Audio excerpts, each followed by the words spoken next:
전화벨이 울렸을 때 저는 그저 평범한 아침을 보내고 있었습니다. 남편을 떠나보낸 지 정확히 한 달이 되던 날이었지요. 식탁 위에는 식어버린 보리차 한 잔과 아직 정리하지 못한 그이의 안경 하나가 그대로 놓여 있었답니다.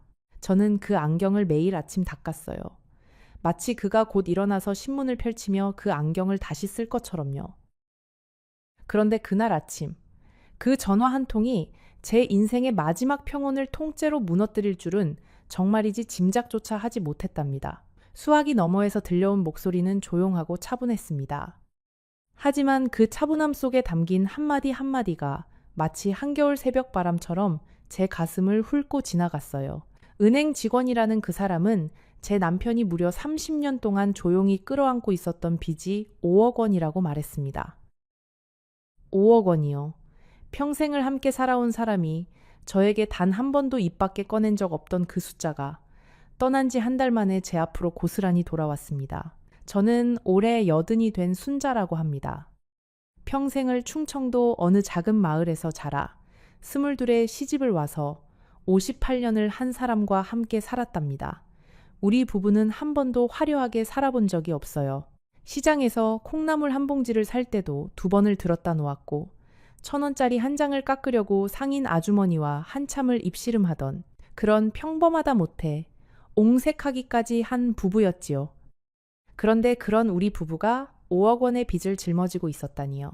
처음에는 잘못 걸려온 전화인 줄로만 알았습니다. 다시 한번 말씀해 보시라고, 혹시 사람을 잘못 찾으신 게 아니냐고 떨리는 목소리로 거듭 물었어요. 하지만 직원분은 침착하게 그리고 천천히 제 남편의 이름과 생년월일을 또박또박 읽어주셨습니다.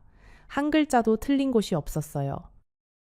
그 순간 제 손에 들린 보리차 잔이 흔들리기 시작했고 부엌 창문으로 들어오던 햇살마저 갑자기 색을 잃은 것처럼 느껴졌답니다. 친구 여러분, 잠시 후 제가 그 은행에 직접 찾아가서 알게 된 진실을 들으시면 분명 깊은 한숨을 내쉬며 안도감을 느끼실 겁니다. 여러분께 한 가지 여쭤보고 싶습니다.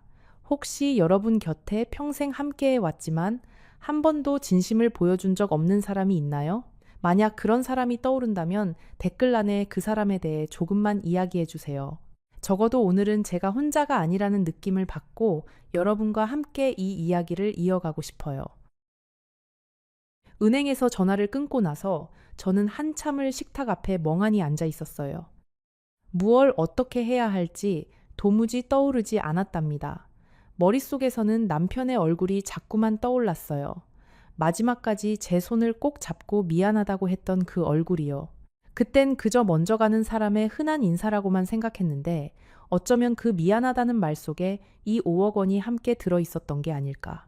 그런 생각이 들기 시작하니까 가슴 한가운데가 서서히 무너져 내리는 기분이었어요. 저는 옷장 깊숙한 곳에서 검은 외출복을 꺼냈습니다. 장례식 때 입었던 그 옷이 그대로 걸려 있더군요. 다리미질도 하지 않고 머리도 대충 빗어 넘기고 그냥 그대로 집을 나섰어요.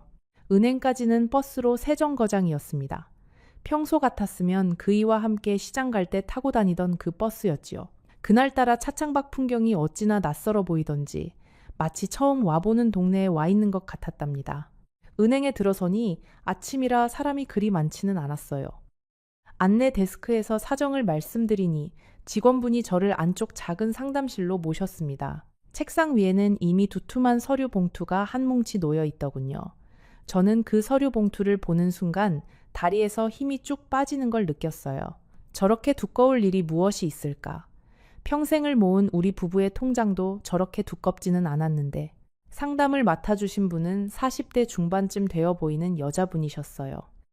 목소리가 차분하고 말 한마디 한마디를 조심스럽게 골라서 하시는 분이었답니다. 어머님, 마음 단단히 잡으시고 들으셔야 할 것 같습니다. 라고 운을 떼시는데 저는 그 한마디에 이미 가슴이 철렁 내려앉았어요. 그분이 저에게 종이를 한 장씩 내밀며 설명을 시작했어요. 첫 번째 대출은 30년 전 1995년 봄이었다고요. 그때 금액은 그리 크지 않았다고 합니다. 1,000만 원 정도였다고 하더군요. 하지만 그 뒤로 해마다 혹은 두세 해에 한 번씩 남편이 다시 와서 추가로 돈을 빌렸다고 하더군요. 저는 그분이 종이를 한 장씩 넘기시는 모습을 가만히 지켜봤어요. 그분의 손이 얼마나 익숙하게 움직이시는지 마치 평생을 그 종이들과 함께 살아오신 분 같았답니다. 종이를 넘기실 때마다 사르륵 사르륵 하는 소리가 그 작은 상담실 안에 조용히 울렸어요. 그 소리가 어찌나 크게 들리던지요. 마치 그 소리 하나하나가 제 가슴을 한 번씩 두드리는 것 같았답니다. 직원분은 한 가지 더 말씀해 주셨어요. 마지막 대출은 작년 가을이었다고요. 그러니까 남편이 떠나시기 불과 몇 달 전이었던 거예요. 저는 그 말을 듣고 잠시 숨을 멈췄답니다. 그때쯤 저희 그이가 갑자기 새로 산 시계가 있었어요. 시장에서 10,000원짜리 한 장 깎으려고 하시던 분이 갑자기 그렇게 비싼 시계를 사오셨길래 의아했지요. 그런데 알고 보니 그건 시계가 아니라 또 다른 빚의 흔적이었던 거였답니다. 아니 어쩌면 그 시계조차도 누군가에게 보내드린 선물이었을지도 몰라요.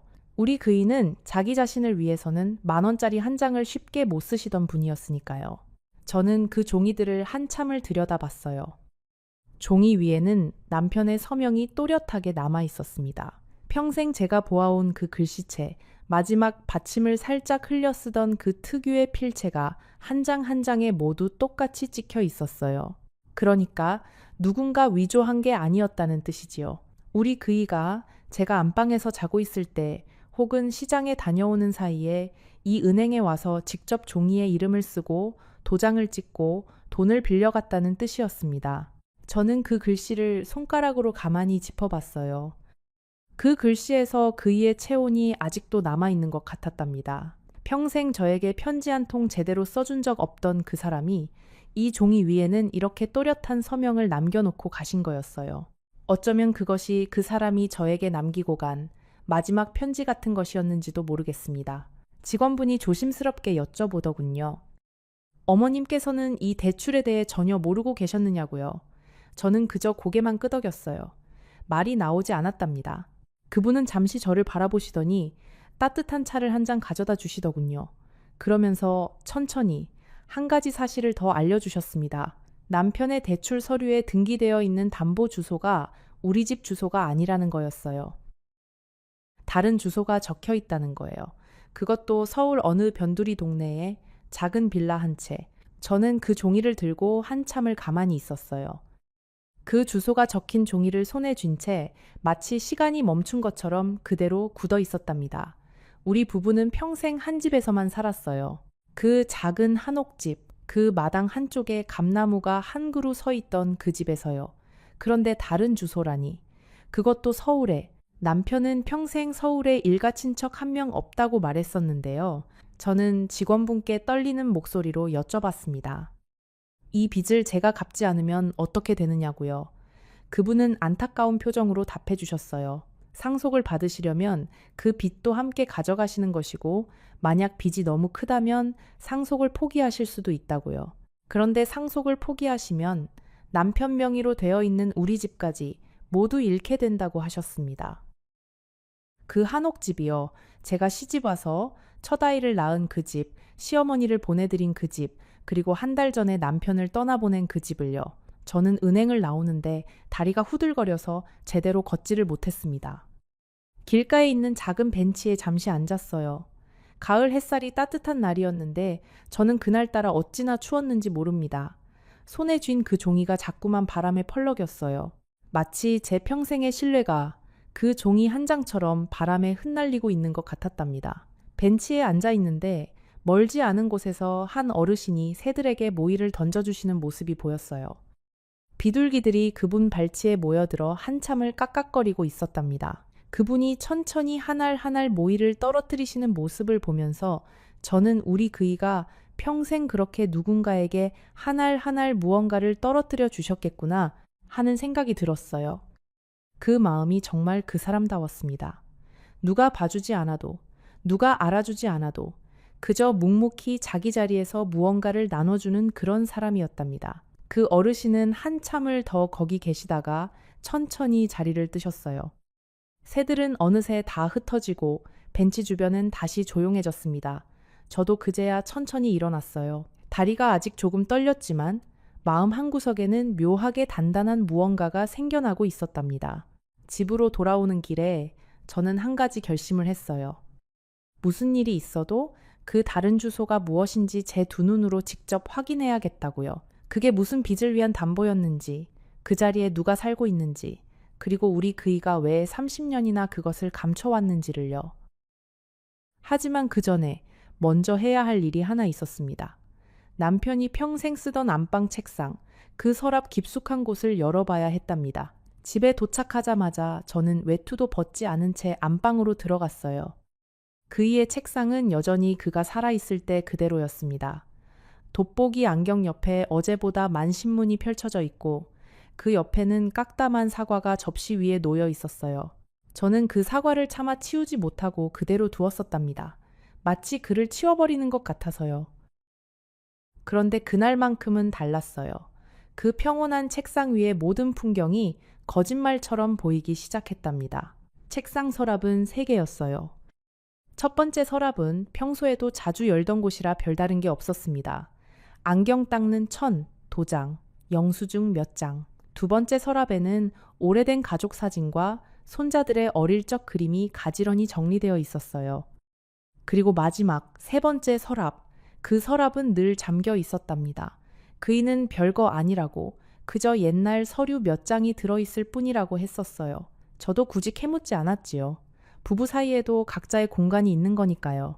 서랍 열쇠는 책상 밑에 작은 종이 상자 안에 들어 있었어요. 그 정도는 저도 알고 있었답니다. 다만 한 번도 열어본 적이 없었을 뿐이지요. 열쇠를 자물쇠에 끼우는데 손이 어찌나 떨리던지요. 마치 도둑질이라도 하는 사람처럼 가슴이 콩닥거렸어요. 그리고 서랍이 천천히 열렸을 때 저는 잠시 숨을 멈췄답니다. 서랍 안에는 작은 나무 상자 하나가 들어 있었어요. 그리고 그 상자 위에는 누렇게 변색된 봉투들이 차곡차곡 쌓여 있었습니다. 봉투마다 날짜가 적혀 있었어요. 1995년부터 2024년까지 거의 매년 빠짐없이요. 저는 그 봉투들을 하나씩 꺼내 펼쳐보았습니다. 안에는 영수증, 송금 내역, 그리고 짧은 편지들이 들어 있었어요. 그 편지들의 수신인은 한결같이 한 사람이었답니다. 미경 씨에게라고요. 그 봉투들을 손에 쥐는데 봉투 끝에서 작은 먼지가 폴폴 일어났어요.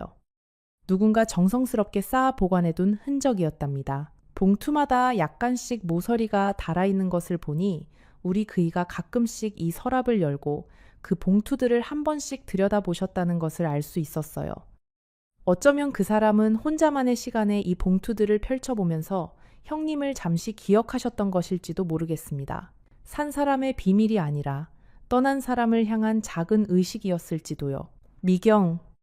저는 그 이름을 한참 동안 입안에서 굴려보았어요. 평생 처음 듣는 이름이었습니다. 우리 친척 중에도, 동네 사람 중에도, 그이의 옛 친구 중에도 그런 이름을 가진 사람은 없었어요. 저는 떨리는 손으로 가장 오래된 편지를 펼쳐들었습니다. 1995년 4월 7일이라는 날짜가 적혀 있었어요. 편지는 그리 길지 않았습니다. 형이 떠난 지 벌써 1년이 다 되어 가는군요. 형수님, 부디 건강 잘 챙기시고 아이도 잘 자라기를 빌겠습니다. 이번 달 생활비는 우체국 통장으로 보냈으니 확인 부탁드립니다. 어려운 일 있으시면 언제든 연락 주세요. 형의 몫까지 제가 책임지겠습니다. 그게 그 편지의 전부였답니다. 저는 그 자리에 풀썩 주저앉았어요. 형이라니요. 우리 그이에게는 형이 한 명 있었습니다. 결혼 전에 안타까운 일을 당하셔서 일찍 세상을 떠나신 형님이 한 분 계셨다는 건 저도 시어머니께 듣긴 들었어요. 그런데 형수님이라는 분이 살아계셨다니요? 그리고 아이라니요. 그 형님의 아이가 있었다는 말은 그 누구에게도 들어본 적이 없었답니다. 저는 그 자리에서 모든 편지를 다 펼쳐 읽었어요. 한 장 한 장 넘기는 손이 어찌나 떨리던지 종이가 자꾸만 손에서 미끄러졌습니다. 편지의 내용은 거의 비슷했어요. 형수님의 안부를 묻고 조카의 학교 생활을 걱정하고 그리고 매달 송금한 금액을 적어놓은. 그러니까 우리 그이는 형님이 떠나신 그날 이후로 30년이 넘는 세월 동안 단 한 달도 거르지 않고 그 형수님과 조카에게 생활비를 보내왔다는 거였답니다. 편지들 사이에는 가끔 영수증이 끼워져 있기도 했어요. 한약방 영수증, 병원비 영수증, 학원비 영수증, 진우 씨가 어릴 때 한 번 크게 아팠을 때의 입원비 영수증도 있었답니다. 그 영수증을 보는데 저는 다시 한번 가슴이 내려앉았어요. 그 시기에 우리 그이는 갑자기 야근을 거의 매일 하셨거든요. 저는 그저 회사 일이 바쁘신가 보다 했는데 그게 다 그 조카의 병원비를 마련하기 위함이었던 거예요. 그 사람은 자기 자식이 아픈 것처럼 그 조카의 병원비를 마련하셨던 거랍니다. 편지 묶음의 가장 아래에는 작은 일기장 같은 것이 한 권 들어 있었어요. 우리 그이가 손수 쓰신 짤막한 메모들이 적힌 노트였답니다. 거기에는 진우 씨의 성장 기록이 빼곡히 적혀 있더군요. 진우, 오늘 첫 걸음마. 진우, 유치원 입학. 진우, 초등학교 운동회에서 1등. 진우, 대학 합격. 그 짧은 한 줄 한 줄을 읽는데 저는 또 한참을 울었답니다. 우리 그이는 그 조카의 모든 순간을 가슴에 새기며 살아오셨던 거예요. 비록 직접 그 자리에 가지는 못하셨지만요. 저는 한참을 멍하니 앉아 있다가 천천히 그 나무 상자도 열어보았어요. 상자 안에는 사진 한 장이 들어 있었습니다. 흑백 사진이었어요. 젊은 시절의 우리 그이와 그리고 그 옆에 형님으로 보이는 분, 그리고 두 사람 사이에 어색하게 서 있는 작은 여인이 한 명, 그 여인이 미경 씨였겠지요. 그분의 손에는 강보에 쌓인 갓난아기가 안겨 있었습니다. 저는 그 사진을 한참을 들여다봤어요. 사진 속의 우리 그이는 갓 결혼한 새색시였던 저를 두고 어딘가 외출했던 그 무렵의 얼굴이었습니다. 그 시절 우리 부부는 형편이 어려워서 신혼여행도 제대로 못 가고 시어머니 모시고 한 집에 살면서 매일을 빠듯하게 살았어요. 그런데 그이는 그 어려운 와중에도 형님의 아내와 갓 태어난 조카에게 생활비를 보내고 있었던 거였습니다. 저는 그제야 알 것 같았어요. 왜 우리가 평생 그렇게 옹색하게 살아야 했는지를요. 왜 그이가 그토록 야근을 자주 했는지, 왜 명절에도 친척 집에 가지 않고 늘 혼자 다른 곳에 다녀온다고 했는지, 왜 가끔씩 우체국에 다녀왔다고 했는지를요. 그 모든 것들이 한꺼번에 머릿속에서 짜맞춰지면서 저는 그저 아무 말도 할 수 없었답니다. 생각해보면 작은 단서들은 곳곳에 있었어요. 우리 그이가 10여 년 전쯤 갑자기 시계를 자주 들여다보시던 시기가 있었답니다. 마치 어딘가에 가야 할 약속이 있는데 자꾸만 늦어지는 사람처럼요. 그때 저는 그저 일이 바쁘신가 보다 정도로만 생각했었어요. 그런데 이제 와서 돌아보니 그게 다 그 형수님과 조카에게 가야 할 약속들이었을지도 모른다는 생각이 들었답니다. 또 한 가지 기억나는 게 있어요. 우리 그이는 평생 한 번도 자기 생일을 챙기지 않으셨답니다. 미역국을 끓여드리려고 하면 늘 그러셨어요. 형이 못 누리고 간 생일을 내가 어떻게 챙겨 먹겠어 라고요.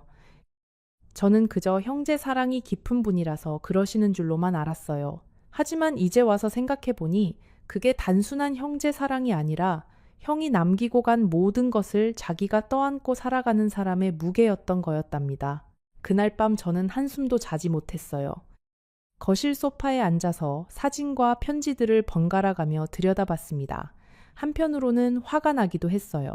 어떻게 평생을 함께 산 아내한테 이런 큰 비밀을 단 한 번도 말해주지 않을 수가 있을까? 그런데 또 한편으로는 묘하게 가슴이 시려오기도 했어요. 형님을 그렇게 갑작스럽게 떠나보내고 홀로 남겨진 형수와 조카를 자기 일처럼 떠안고 살았던 그 마음이 한편으로는 너무도 그이답기도 해서요. 저는 거실 시계가 새벽 3시를 지나가는 소리를 들었어요. 그리고 다시 4시를 지나가는 소리를 들었답니다. 그 사이에 저는 우리 부부가 함께 살아온 58년의 세월을 처음부터 끝까지 다시 한번 되짚어 봤어요. 결혼하던 그날 새벽, 시집을 떠나던 가마 안에서 흔들리던 그 마음, 첫 아이를 낳던 그 무더운 여름, 시어머니가 떠나시던 그 가을 새벽, 그 모든 순간순간들을요. 그러면서 저는 한 가지 사실을 깨달았어요. 우리 그이는 평생 한 번도 자기 자신을 위해 무언가를 사신 적이 없었답니다. 옷도 늘 제가 사다 드린 것을 입으셨고 신발도 10년이 넘도록 한 켤레로 버티셨어요. 좋아하시던 술도 명절에나 한 잔씩 드시는 게 다였답니다. 그제야 저는 알 것 같았어요. 그 사람이 평생 그렇게 살아오신 이유가 어쩌면 자기 몫의 모든 것을 그 형수님과 조카에게 보내기 위해서였을지도 모른다는 것을요. 이튿날 아침, 저는 큰아들에게 전화를 걸었습니다. 아들은 부산에서 작은 회사를 다니고 있어요. 며느리와 손자 둘과 함께 살지요. 저는 평소 같으면 잘 전화도 안 하던 아들에게 그날만큼은 다급한 목소리로 전화를 걸었답니다. 아버지가 남기신 일이 좀 있다고 와서 의논 좀 했으면 좋겠다고요. 아들은 그 주 주말에 며느리와 함께 올라왔어요. 저는 거실에 앉혀놓고 은행에서 받아온 서류와 그 안방 서랍에서 찾은 편지들을 다 꺼내 놓았습니다. 아들은 한참을 들여다보더니 손으로 얼굴을 감싸 쥐었어요. 며느리는 옆에서 눈만 깜빡거리며 아무 말도 하지 못했답니다. 저는 그 모습을 보면서 우리 아들이 참 많이 컸구나 하는 생각을 했어요. 어릴 때는 작은 일에도 곧잘 울던 아이였답니다. 학교에서 친구한테 한마디만 들어도 집에 와서 한참을 훌쩍이던 아이였어요. 그런데 어느새 자기 아버지처럼 묵묵히 모든 것을 받아들이는 사람이 되어 있더군요. 핏줄이라는 게 참 무서운 거예요. 자기도 모르는 사이에 아버지의 표정을 그대로 빼다 박아가는 거랍니다. 며느리는 평소 말수가 적은 사람이에요. 시어머니 앞에서 함부로 입을 떼지 않는 그런 요즘 보기 드물게 조용한 새댁이었답니다. 그런데 그날만큼은 며느리도 한참을 사진을 들여다봤어요. 그 흑백 사진 속에 어린 시동생과 시아주버님, 그리고 그 사이에 미경 씨와 갓난아기를요. 며느리의 눈가도 어느새 붉어져 있었어요. 아들이 한참 만에 입을 열었어요.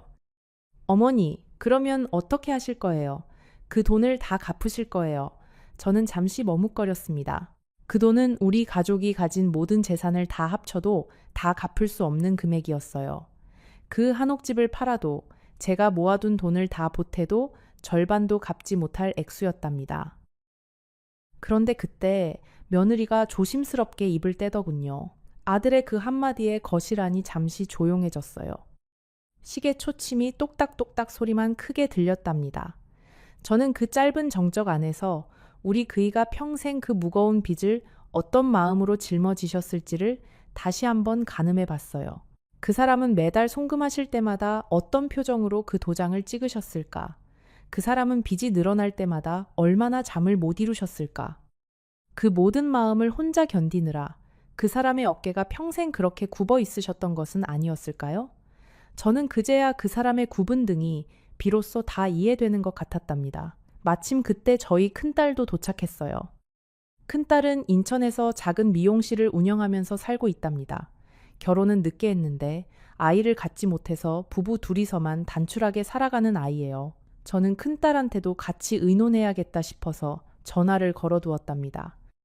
큰딸은 그 모든 서류와 편지들을 한참 동안 들여다보더니 한참 만에 가만히 한숨을 내쉬더군요. 그러고는 작은 목소리로 말했어요. 엄마 아빠가 어떤 사람이었는지를 이제 좀 알 것 같네요. 라고요. 큰딸이 그러더군요.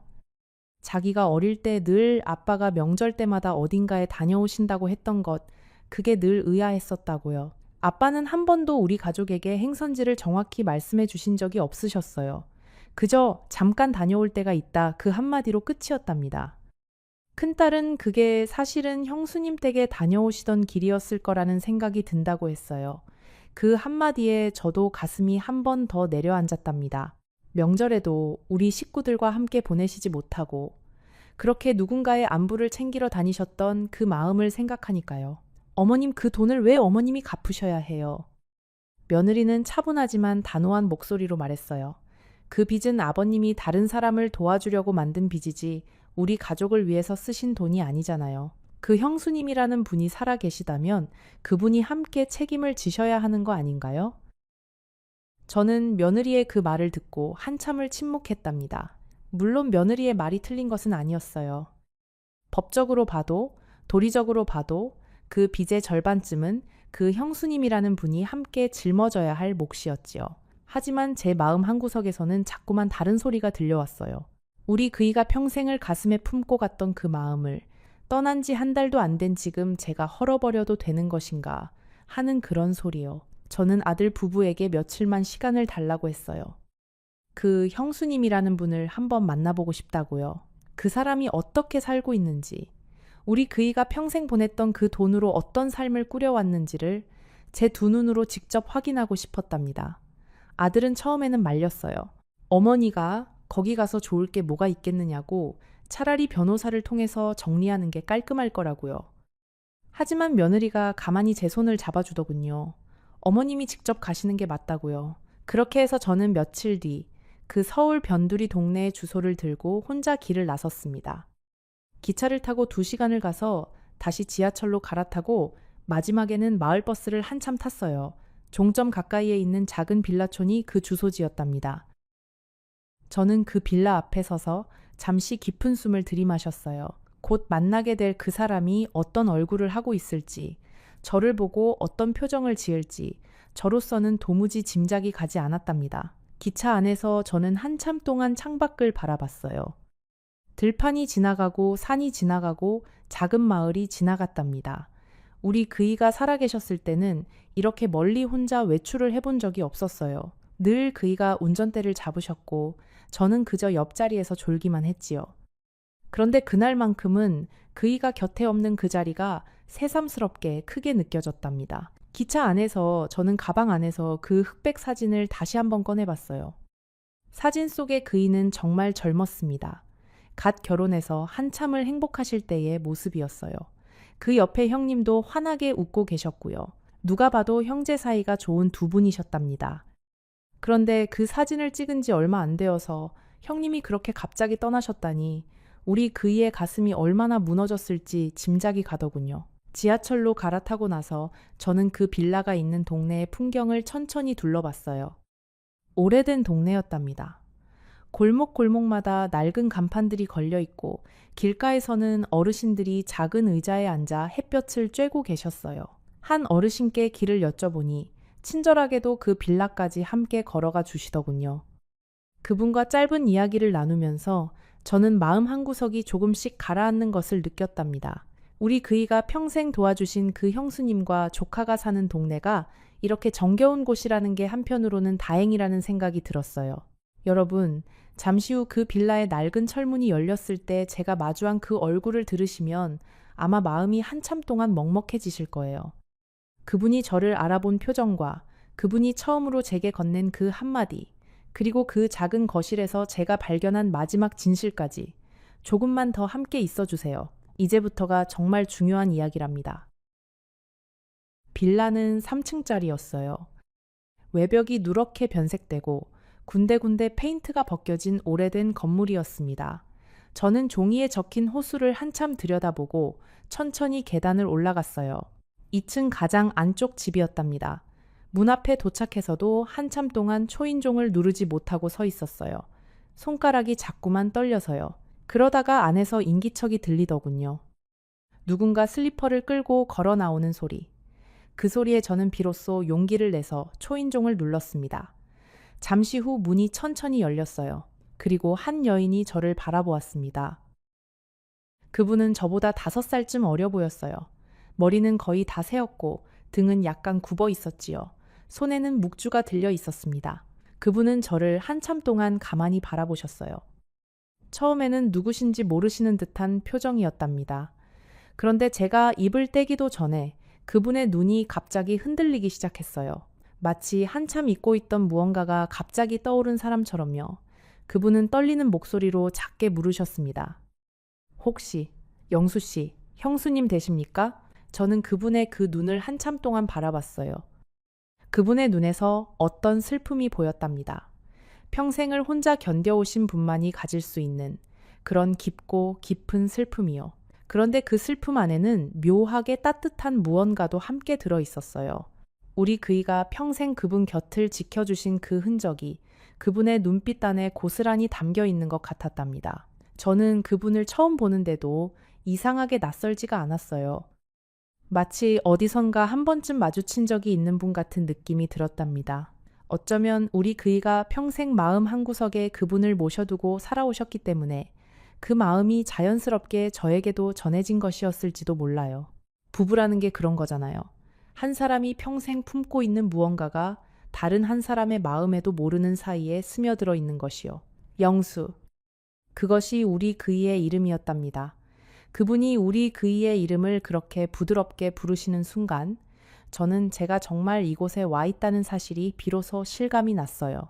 그러니까 이분이 30년 동안 우리 그이가 매달 편지를 보내고 돈을 보냈던 그 미경 씨라는 분이셨던 거예요. 저는 고개를 끄덕였습니다. 그러자 그분의 눈에서 천천히 눈물이 흘러내리기 시작했어요. 소리도 없이 그저 조용하게요. 그분은 한참 동안 그 자리에 서서 우셨답니다. 그러더니 저를 안으로 들이셨어요. 누추하지만 들어오시라고. 차라도 한 잔 드리고 싶다고요. 집안은 정말 작았어요. 거실이라고 부르기에도 좁은 공간에 작은 소파 하나와 텔레비전 한 대, 그리고 벽 한쪽에 놓인 작은 책상이 전부였습니다. 하지만 모든 것이 정갈하게 정리되어 있었어요.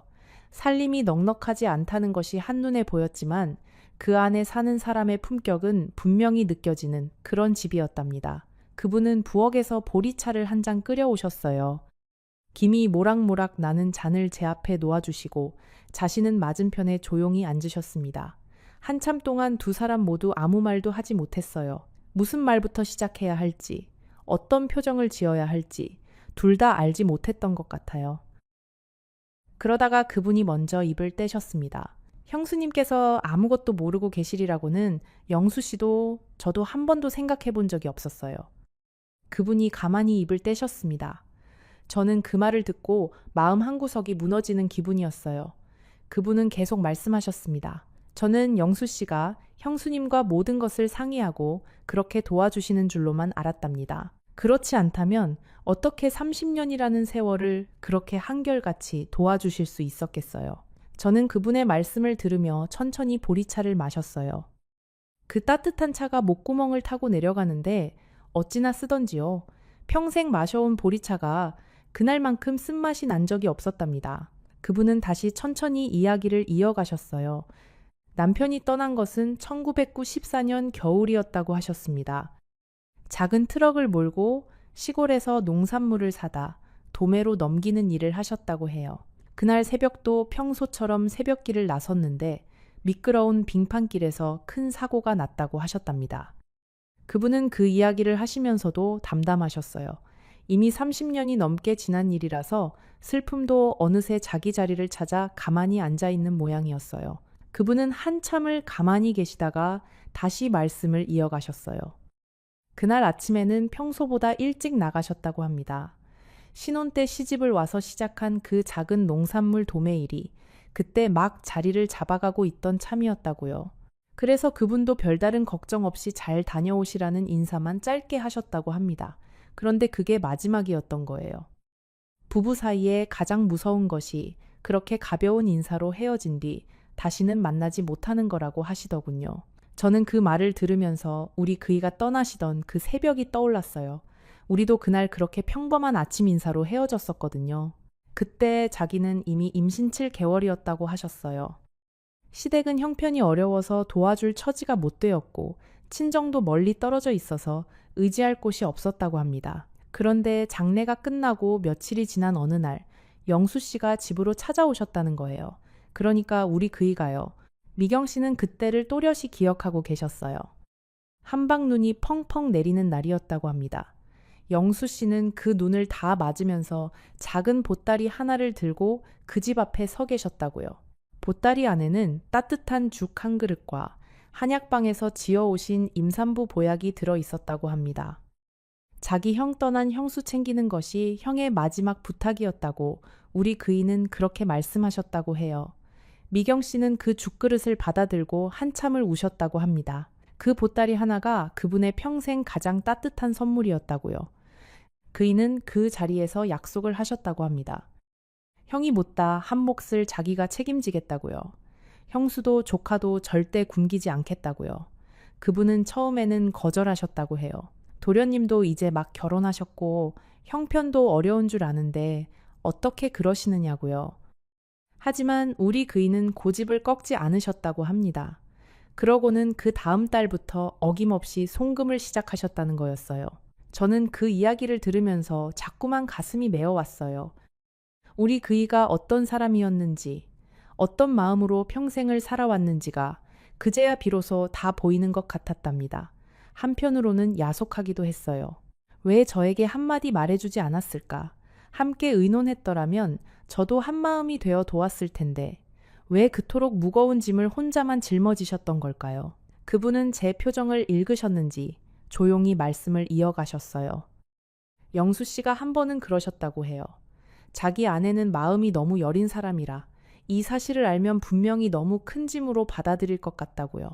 형편이 어려운 와중에 형 가족까지 책임지고 있다는 사실을 알면 자기 아내가 평생 가슴에 돌덩이를 얹고 살 것 같다고요. 그래서 자기 혼자만 짊어지고 가겠다고요. 저는 그 이야기를 듣고 결국 눈물을 참지 못했어요. 어쩜 그 사람은 끝까지 그렇게 저를 아껴주려고 했는지요. 평생을 옹색하게 살게 만들어 놓고 그 이유 한 가지를 끝내 말해주지 않았던 것이 어쩌면 그 사람 나름의 사랑이었던 거예요. 하지만 저는 그 사랑이 자꾸만 야속하게 느껴지기도 했답니다. 만약 미리 알았더라면, 우리 둘이 함께 그 짐을 나눠줬더라면 어쩌면 우리 살림도, 그 형수님 살림도 조금은 더 편안해졌을지 모르는데요. 그때 현관문이 열리는 소리가 들렸어요. 어머니 다녀왔습니다 하는 굵직한 남자 목소리. 저는 깜짝 놀라 고개를 들었습니다. 들어온 사람은 40대 초반쯤 되어 보이는 남자였어요. 어깨가 다부지고 손에는 무거워 보이는 가방이 들려 있었답니다. 그 남자가 저를 보더니 멈칫하더군요. 그분이 차분히 아들을 부르셨어요. 진우야, 인사드려라. 큰어머니시란다. 저는 그 호칭에 한 번 더 가슴이 쿵 내려앉았답니다. 큰어머니. 그러니까 이 청년이 우리 그이가 평생 책임지고 키워온 조카, 진우라는 아이였던 거예요. 진우 씨는 잠시 어리둥절한 표정으로 저를 바라봤어요. 큰어머니라는 호칭이 자기에게 무슨 의미인지 한 번에 이해되지 않는 것 같았답니다. 그러더니 천천히 가방을 내려놓고 정중하게 고개를 숙여 인사를 하셨어요. 처음 뵙겠습니다. 라고요. 그 한마디가 어찌나 마음을 후벼 파던지요. 저는 진우 씨를 한참 동안 바라봤어요. 그 청년의 얼굴 한쪽에서 우리 그이의 옛 모습이 어렴풋이 보이는 것 같았답니다. 콧날이 그랬어요. 그리고 웃을 때 입꼬리가 한쪽만 살짝 올라가는 것이 영락없이 그이를 닮아 있었어요. 핏줄이라는 게 참 신기하다는 생각이 들었답니다. 그분은 진우 씨에게 차근차근 설명해 주셨어요. 영수 큰아버지가 한 달 전에 돌아가셨다는 사실, 그리고 그 큰아버지께서 평생 우리에게 도움을 주셨던 분이라는 사실, 그리고 큰아버지께는 사실 형수님이 있으셨다는 사실까지요. 진우 씨는 이야기를 듣는 내내 점점 얼굴이 굳어갔어요. 그러더니 마지막에는 두 손으로 얼굴을 감싸쥐고 한참 동안 아무 말도 하지 못하셨습니다. 진우 씨가 천천히 입을 떼더군요. 어머니, 저는 그 큰아버지께서 그저 먼 친척 어른이신 줄로만 알고 살았는데요. 어떻게 그런 큰 은혜를 입고 살면서 저는 한 번도 제대로 인사를 드리러 가본 적이 없었네요. 진우 씨의 목소리가 가늘게 떨렸어요. 저는 그 모습을 보면서 우리 그이가 정말 좋은 사람이었구나 하는 생각을 다시 한번 했답니다. 그분이 부엌으로 들어가시면서 잠시 자리를 비워주셨어요. 저는 진우 씨와 둘이 거실에 남았습니다. 그 청년이 조심스럽게 입을 떼더군요. 큰어머니, 정말 죄송합니다. 저희 때문에 큰어머니께서 평생 모르고 사셨을 그 짐을 이제 와서 알게 되시고 또 짊어지셔야 한다는 게요. 저는 고개를 저었어요. 자네 잘못이 아니라네. 그것은 우리 어른들 사이의 일이었으니까. 진우 씨는 자신의 이야기를 천천히 들려주셨어요. 어려운 형편 속에서도 어머니께서 자기를 정성껏 키워주셨다는 것, 큰아버지께서 보내주신 돈으로 어머니께서 작은 분식집을 운영하셨다는 것, 그 분식집에서 번 돈과 큰아버지의 도움으로 자기가 대학교까지 다닐 수 있었다는 것, 그리고 지금은 작은 회사에 다니며 결혼을 앞두고 있다는 것까지요. 진우 씨는 어릴 적 이야기도 들려주셨답니다. 학교에서 친구들이 아버지 이야기를 할 때마다 자기는 늘 구석으로 가서 책만 들여다봤다고요. 어머니께서 그런 모습을 보시고는 밤마다 등을 토닥여 주시면서 너에게는 큰아버지가 계신다고, 그분이 비록 자주 못 오시지만 너를 누구보다 아껴주신다고 말씀해 주셨다고 합니다. 그래서 자기는 큰아버지를 한 번도 직접 뵌 적 없으면서도 마음속에서는 아주 가까운 분으로 느끼며 자랐다고 하셨어요. 그 말을 들으면서 저는 우리 그이가 정말 한 사람의 인생을 통째로 지켜주셨구나 하는 생각이 들었답니다. 진우 씨가 한 가지 더 말씀해 주셨어요. 자기가 대학에 합격하던 날, 큰아버지께서 어머니께 보낸 편지가 있었다고 합니다. 그 편지는 어머니께서 지금도 소중히 간직하고 계신다고요. 미경 씨가 안방에서 그 편지를 가지고 나오셔서 저에게 보여주셨어요. 누렇게 변색된 편지지 위에 우리 그이의 그 익숙한 글씨체가 적혀 있었답니다. 형수님, 진우가 드디어 대학생이 되었다는 소식 정말 감사합니다. 형님이 살아 계셨더라면 누구보다 기뻐하셨을 텐데요. 부족하지만 입학금의 보탰이라고 조금 더 보내드립니다. 진우에게는 절대 부담 갖지 말라고 전해주세요. 저는 그 편지를 손에 들고 한참을 울었답니다. 그 편지의 마지막 줄에는 우리 그이가 평생 한 번도 다른 곳에 쓰신 적 없는 말이 적혀 있었어요. 형수님, 진우가 잘 자라주어서 정말 고맙습니다. 라고요. 그 짧은 한 줄을 읽는데 저는 우리 그이가 왜 그토록 평생 무리하게 일을 하셨는지가 그제야 다 이해가 되더군요. 그 사람에게 진우 씨는 단순한 조카가 아니라 형님이 남기고 가신 마지막 흔적이었던 거예요. 그래서 그 흔적을 무슨 일이 있어도 지켜내고 싶으셨던 거랍니다. 저는 진우 씨에게 한 가지 부탁을 드렸어요. 시간이 되시면 한번 우리 그이가 잠들어 계신 곳에 함께 가주시지 않겠느냐고요. 그분이 직접 보지 못하셨던 그 조카가 이제는 이렇게 든든하게 자란 모습을 잠시라도 보여드리고 싶다고요. 진우 씨는 그 자리에서 고개를 끄덕여 주셨답니다. 큰어머니, 제가 진작에 그렇게 했어야 했는데요. 그 말씀 너무 늦게 받아 죄송합니다. 라고 하시면서요.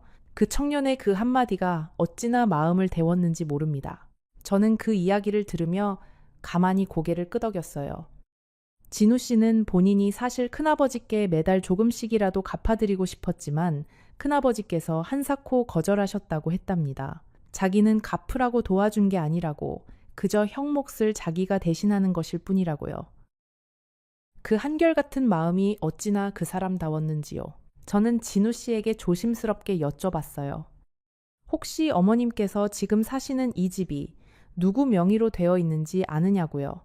진우 씨는 잠시 머뭇거리시더니 큰아버지 명의로 되어 있다고 답해 주셨어요. 어머니께서 늘 그 집을 큰아버지께서 마련해 주신 거라고 하셨다고요. 저는 그제야 모든 퍼즐이 맞춰지는 기분이었답니다. 그 빌라가 바로 은행 서류에 적혀 있던 그 담보 주소였던 거예요. 우리 그이는 형수와 조카를 위한 작은 보금자리를 마련해 주려고 그 빌라를 자기 명의로 사신 거였습니다. 그리고 그 빌라를 담보로 다시 대출을 받아서 형수의 분식집 운영 자금과 조카의 학비를 댄 것이었어요. 처음에는 작은 금액이었지만 형수의 분식집이 한때 어려워졌을 때, 또 조카가 큰 병에 걸렸을 때, 우리 그이는 그때마다 추가 대출을 받아 그 위기들을 막아주신 거였답니다. 그러니까 5억 원이라는 그 돈은 단순한 빚이 아니었어요. 그 한 푼 한 푼이 다 누군가의 위기를 막아준 돈이고 누군가의 꿈을 이어준 돈이었던 거예요.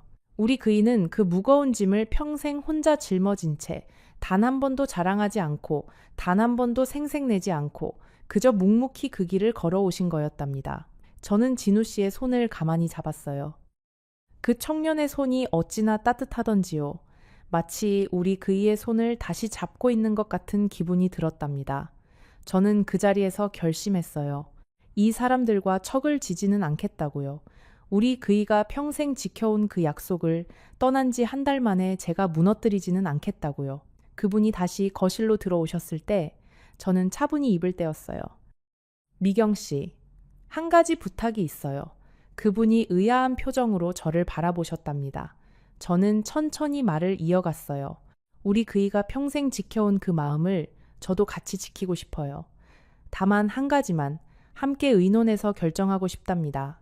그 자리에서 우리 셋은, 그러니까 저와 미경 씨, 그리고 진우 씨는 오랜 시간 이야기를 나눴어요. 어떻게 하면 그 빚을 함께 정리할 수 있을지요. 그 빌라를 정리해서 일부 갚고 우리 한옥집에서 일부를 보태고 진우 씨가 직장을 다니면서 매달 조금씩 갚아나가는 방법까지요. 무엇보다 중요한 것은 그 누구도 길거리에 나앉지 않도록 하는 것이었습니다. 미경 씨도 진우 씨도 그리고 저도요. 저는 그날 밤 늦게서야 집으로 돌아왔어요. 기차 안에서 창밖으로 흘러가는 풍경을 보며 저는 한참을 울었답니다.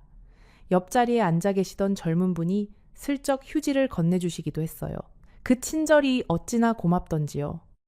저는 그 휴지로 눈물을 닦으면서 마음 한구석에서는 묘하게 따뜻한 무언가가 차오르는 것을 느꼈답니다. 집에 도착해서 저는 가장 먼저 안방으로 들어갔어요. 그이의 책상 앞에 앉아서 그 빈 의자를 한참 동안 바라봤습니다. 거기 그 사람이 앉아 있는 것 같았어요. 늘 그러셨던 것처럼 신문을 펼쳐놓고 돋보기를 코끝에 걸치고서요. 저는 그 빈 의자에 대고 작게 속삭였답니다. 여보, 왜 그렇게 무거운 짐을 혼자만 짊어지셨어요? 함께 짊어졌으면 더 가벼웠을 텐데요. 물론 답이 돌아오지는 않았어요. 답이 돌아올 리가 없었지요. 하지만 저는 그 의자 위 어딘가에 그이가 살짝 미소 짓고 앉아 계실 것만 같았답니다. 평생을 그렇게 미안한 표정으로 저를 바라보던 그 사람이 이제는 좀 가벼운 표정으로 저를 바라보고 있을 것만 같았어요. 다음 날 아침 저는 다시 아들에게 전화를 걸었습니다. 그리고 어제 있었던 일을 차근차근 다 이야기해 주었어요. 큰아버지가 평생 어떤 마음으로 사셨는지, 그 형수님과 조카가 어떻게 살아오셨는지, 그리고 제가 어떤 결정을 했는지를요. 아들은 한참을 듣고만 있더니 마지막에 가만히 말하더군요. 어머니가 결정하신 거라면 저는 따르겠습니다. 며느리도 전화기 너머에서 한마디 보태주었어요. 어머님, 저도 처음에는 마음이 복잡했는데요. 막상 그 이야기를 다 듣고 보니까 아버님이 어떤 분이셨는지 좀 더 잘 알게 된 것 같아요. 그분이 평생 지키신 그 마음, 어머님께서 함께 지켜드리시는 것도 정말 멋진 일이라고 생각해요. 그 말이 어찌나 고맙던지요. 물론 그 모든 일을 정리하는 데에는 오랜 시간이 걸렸어요. 변호사 한 분을 모셔서 자문을 받고 은행과도 여러 차례 이야기를 나누고 미경 씨와 진우 씨와도 수없이 만나서 의논을 거듭했답니다. 그 빌라는 결국 정리하기로 결정했어요. 다행히 그 동네 시세가 그동안 많이 올라서 빌라를 정리한 돈으로 빚의 절반 가까이를 갚을 수 있었습니다. 변호사님은 정말 좋은 분이셨어요. 우리 작은아들 친구분이셨답니다. 그분이 저희 가족 사정을 들으시고는 자문료를 한 푼도 받지 않으시겠다고 하셨어요. 큰어머님께서 이런 일을 혼자 감당하시는 게 마음에 걸리신다고요. 세상에는 정말 따뜻한 사람들이 곳곳에 있다는 것을 저는 그때 다시 한번 느꼈답니다. 우리 그이가 평생 베풀어 오신 마음이 이렇게 다시 돌고 돌아서 저에게 돌아오고 있는 것 같았어요. 은행에서도 사정을 들으시고는 일부 이자를 감면해 주시기로 했어요. 처음에 저에게 전화를 주셨던 그 40대 직원분이 우리 사정을 위로 잘 보고해 주셨다고 합니다. 그분이 저에게 따로 전화를 주시기까지 했답니다. 어머님, 너무 마음 무거워하지 마세요. 우리 은행에서도 어머님 사정을 최대한 배려해 드리겠습니다. 라고요. 그 한마디가 어찌나 큰 위로가 되던지요. 세상의 모든 사람이 차갑지만은 않다는 것을 저는 그분의 그 한마디로 다시 한번 느꼈답니다. 저는 한옥집의 한쪽 별채를 정리하기로 했어요.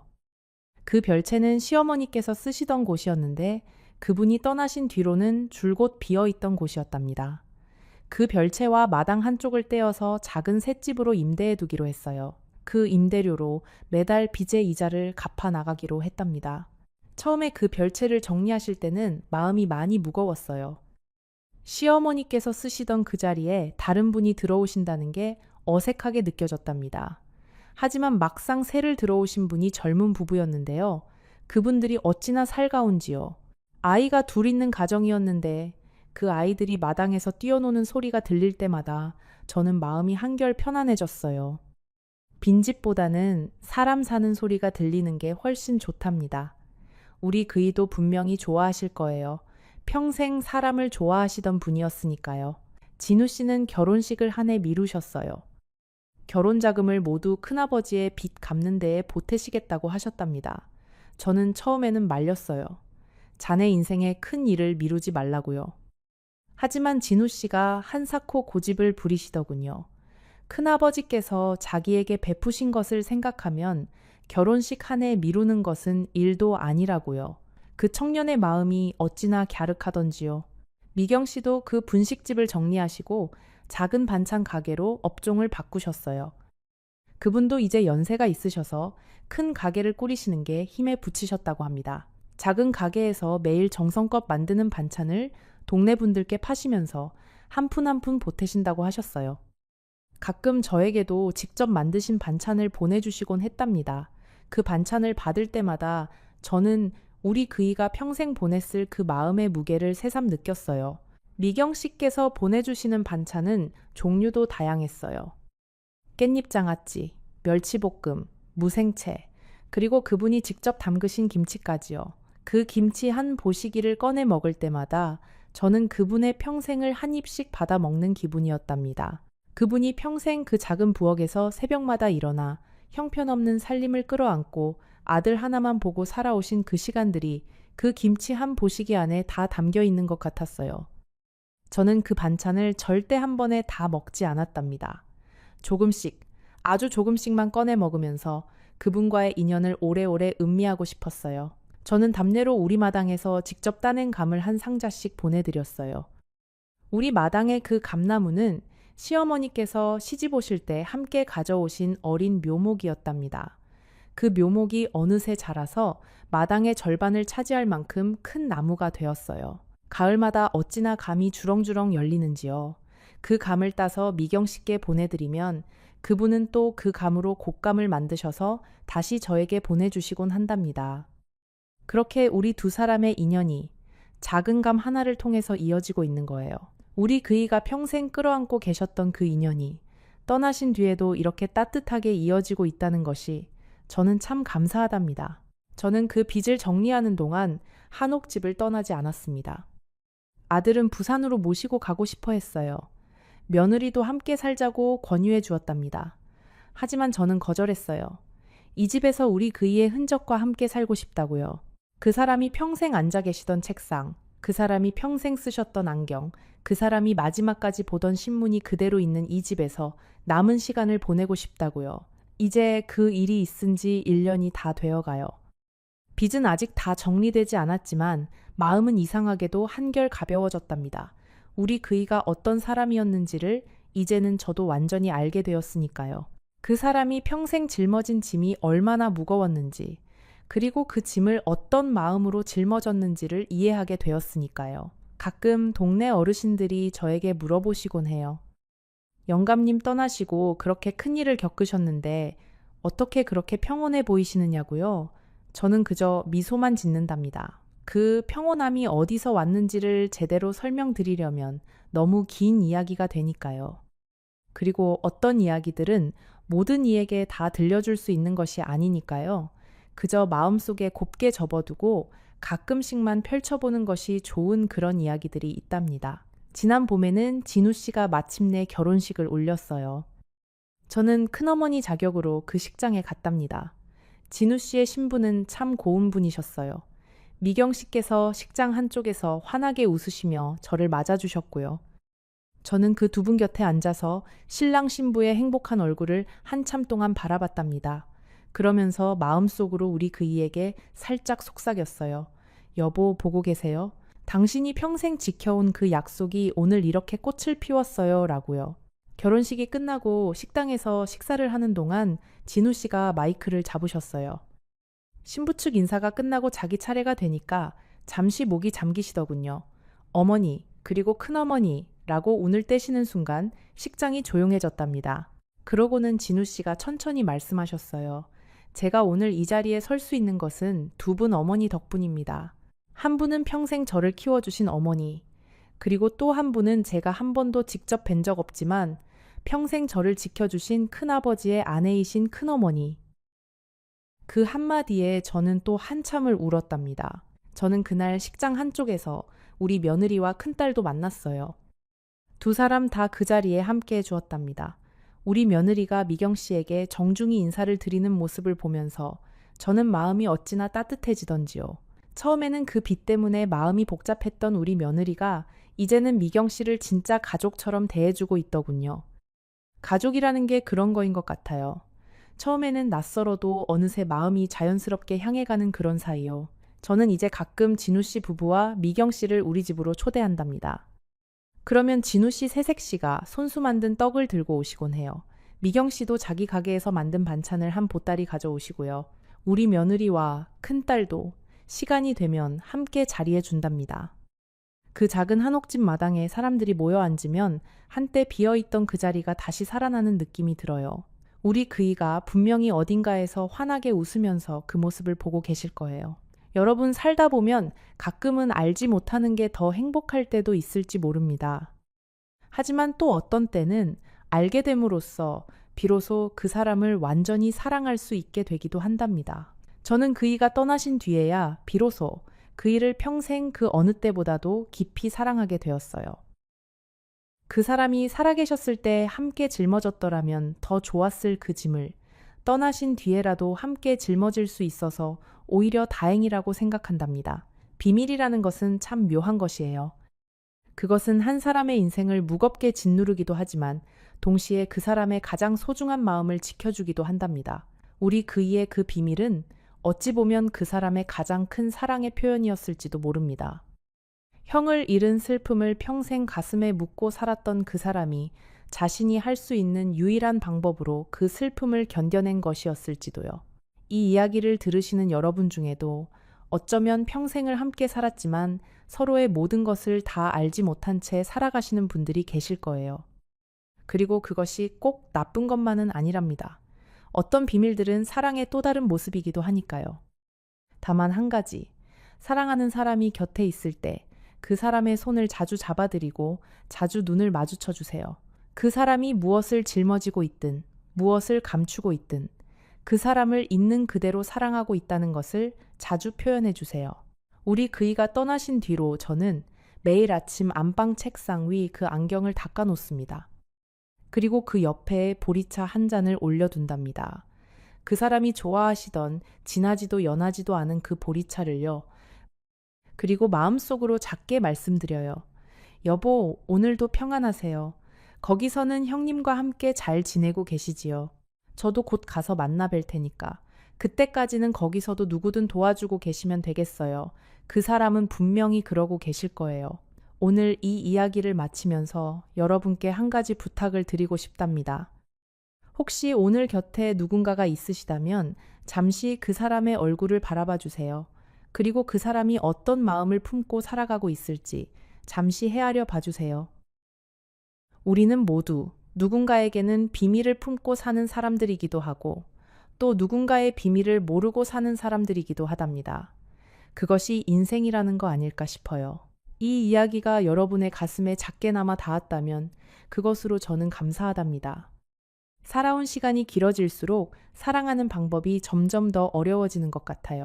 하지만 또 한편으로는 살아온 시간이 길어진 만큼 사랑이 더 깊어지기도 하는 것 같답니다. 오늘 이 이야기가 여러분을 단 한순간이라도 감동시켰다면 지금 화면에 나오는 영상을 꼭 시청해 보세요. 그곳에는 오늘의 이야기보다 여러분의 마음을 더욱 깊이 울릴 또 다른 이야기가 기다리고 있습니다. 일단 보기 시작하면 끝까지 자리에서 일어나지 못할 거예요. 그날 밤 11시 40분, 저는 제 남편이 40해 동안 한 번도 입에 담지 않았던 그 한마디를 들었습니다. 그리고 1시간 뒤, 저는 작은 가방 하나를 들고 그 집을 나왔어요. 40해를 살았던 그 집을 그렇게 떠났습니다. 저는 62, 이름은 순자입니다. 22살 가을에 시집을 와서 그 집의 며느리로, 아내로, 어머니로, 그리고 시어머니로 살아왔어요. 40해라는 시간은 짧지 않습니다. 그 시간 동안 저는 한 번도 그 집을 떠나본 적이 없었어요. 친정에 가서 하룻밤을 자고 오는 일조차도 거의 없었지요. 그날 저녁, 저는 평소처럼 부엌에서 된장찌개를 끓이고 있었습니다. 멸치 5마리, 다시마 한 조각, 된장 2숟갈, 40해 동안 한 번도 변하지 않았던 그 비율 그대로요. 텔레비전 앞에 앉아 있던 남편이 갑자기 저를 부르더군요. 그리고 저를 보지도 않은 채 화면을 향해 내뱉듯이 그 말을 했습니다. 저는 들고 있던 국자를 그대로 멈추고 한참을 그 자리에 서 있었습니다. 그 한마디가 무엇이었는지, 그리고 왜 40해를 한 지붕 아래 살아온 사람에게서 나온 그 말 한마디가 제 인생을 송두리째 흔들어 놓았는지, 그 이야기를 지금부터 천천히 들려드리겠습니다. 어떤 말은 칼보다 깊이 사람의 가슴을 가르는 법이지요. 그리고 어떤 말은 40해를 함께 산 사람의 얼굴을 한순간에 낯설게 만들기도 합니다. 살면서 단 한 번이라도 절대 잊을 수 없는 한 문장을 들어본 적 있으신가요? 그 문장은 마음 한구석에 박혀서 결코 떨어지지 않죠. 단 한 줄이라도 좋으니 그 이야기를 댓글에 남겨주세요. 분명 비슷한 감정을 안고 살아가는 사람들이 있을 거예요. 그리고 이 이야기를 끝까지 들어주세요. 아직 가장 인상적인 부분은 나오지 않았거든요. 저는 1963년 경기도의 한 농촌 마을에서 태어났습니다. 위로 오빠 하나, 밑으로 동생 둘. 우리 집은 그렇게 가난하지는 않았지만 부유하지도 않았어요. 아버지는 농사를 지으셨고 어머니는 동네에서 맨바느질을 하셨습니다. 저는 어렸을 때부터 어머니 옆에서 바느질을 배웠어요.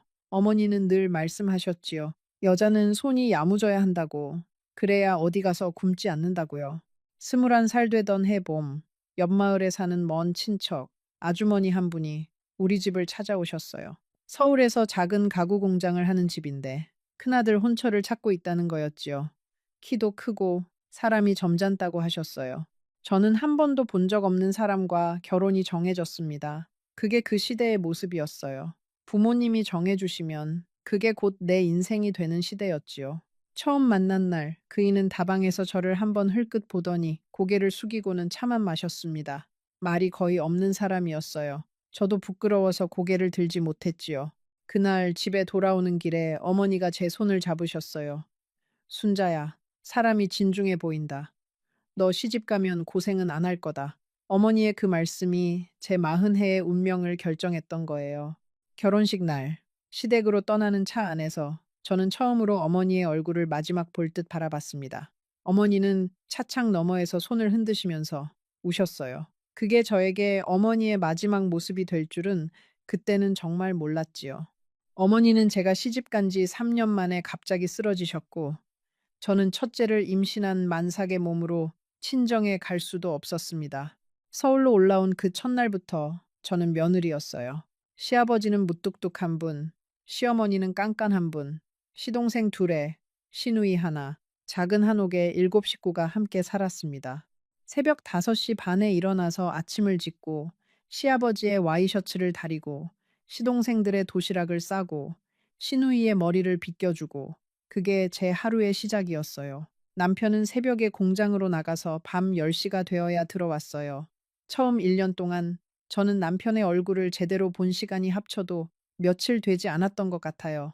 남편은 늘 피곤해했고 집에 들어오면 밥만 먹고 잠들었지요. 저는 그게 당연한 거라고 생각했습니다. 남자는 밖에서 일하고 여자는 집에서 살림하는 거. 그 시대에 저희가 배운 모든 것이 그랬으니까요. 결혼한 지 2년이 채 안 됐을 때 첫째 아들 진호가 태어났습니다. 그리고 4년 뒤에 둘째 딸 미경이가 태어났지요. 저는 아이들을 키우면서 처음으로 살아있다는 느낌을 받았어요. 그 작은 손이 제 손가락을 잡을 때, 그 작은 입이 엄마라고 부를 때, 그제야 제가 그 집에 시집 온 의미를 알 것 같았습니다. 그런데 시어머니가 편찮으시기 시작한 건 그 무렵부터였어요. 처음에는 무릎이 시리다고 하셨고, 다음에는 허리, 그리고 결국에는 누우셨지요. 그때부터 12년이었습니다. 시어머니 병수발만 12년. 그 사이에 시아버지도 풍을 맞으셨고, 두 분을 동시에 모셔야 했던 시절이 길었어요. 남편은 공장 일이 바쁘다는 핑계로 거의 도와주지 않았습니다. 시동생들은 결혼해서 분가했고, 시누이도 시집가서 발길이 뜸했어요. 결국 그 두 분을 마지막까지 곁에서 지킨 사람은 저였습니다.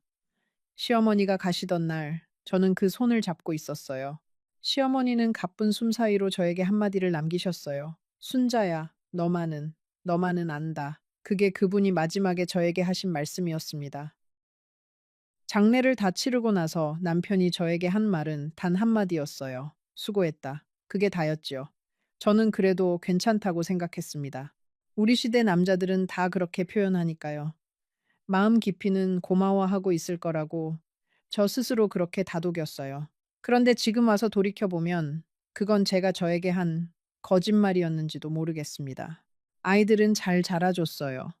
진호는 공부를 잘해서 좋은 대학을 나오고 큰 회사에 취직했고, 미경이는 간호대를 나와서 병원에서 일하게 됐지요. 두 아이가 각자의 자리를 잡는 모습을 볼 때마다 저는 40해의 시간이 헛되지 않았다고 느꼈습니다. 그게 제 유일한 자부심이었어요. 진호는 33세 결혼했어요. 며느리 혜린이는 같은 회사 후배였습니다. 인사를 처음 왔을 때 저는 한눈에 알아봤어요. 이 아이는 보통 아이가 아니구나. 똑똑하고 자기 주장이 분명한 아이였지요. 저는 그게 좋아 보였어요. 그래야 진호 같은 무뚝뚝한 사람과 살 수 있을 테니까요. 그런데 며느리가 저를 바라보는 눈빛 한 구석에는 늘 어떤 거리감이 있었습니다. 며느리는 결혼 전부터 분명하게 선을 그었어요. 어머님, 저희는 따로 살게요. 명절에는 양가 똑같이 다닐 거고요. 저는 당연하다고 했어요. 요즘 누가 시부모랑 같이 사나요? 그런데 며느리는 한마디를 더 보챔지요. 그리고 어머님, 저희 가정일에는 너무 깊이 들어오지 않으셨으면 좋겠어요. 저는 그 말에 잠시 멈칫했지만 그래도 웃으면서 알았다고 했습니다. 남편은 그 자리에서 며느리에게 한마디도 거들지 않았어요. 그저 텔레비전을 보면서 차만 홀짝거렸지요. 며느리가 돌아간 뒤에 제가 한숨을 쉬자 남편은 한마디 했어요. 시대가 그런 걸 어쩌라고 그뿐이었습니다. 저는 그날 밤 잠자리에 누워서 천장을 한참 바라봤어요. 무언가가 가슴 한구석에서 자꾸만 가라앉는 느낌이었지요. 미경이는 31에 결혼했습니다. 사위 종원이는 인사성도 바르고 저를 친어머니처럼 대해주는 사람이었어요. 그래서 저는 미경이가 시댁에서 잘 살기를 바라는 마음으로 더 많은 것을 챙겨주었지요. 혼수도 제가 다 해줬고 신혼집 보증금 일부도 제가 비상금으로 모아둔 돈에서 보태주었습니다. 그게 부모로서 당연하다고 생각했어요. 그 일을 알게 된 남편은 화를 냈어요. "왜 네 멋대로 그런 짓을 하느냐고." 저는 답답해서 말했습니다. "우리 딸인데 부모가 안 챙기면 누가 챙기느냐고요." 그러자 남편은 비웃듯이 말했어요. "딸은 시집 가면 남이야. 진호한테나 좀 더 신경 써." 저는 그 자리에서 입을 닫았습니다. 부부 사이에 싸워봤자 좋을 게 없으니까요. 그날 밤 저는 처음으로 이런 생각을 했어요. 이 사람은 정말 제 남편인가? 40해 가까이 함께 살았는데 어쩌면 저는 이 사람을 한 번도 제대로 알아본 적이 없는 게 아닐까.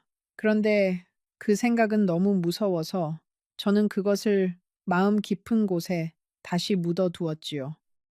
그러던 어느 봄날이었어요. 남편이 평소답지 않게 일찍 들어왔어요.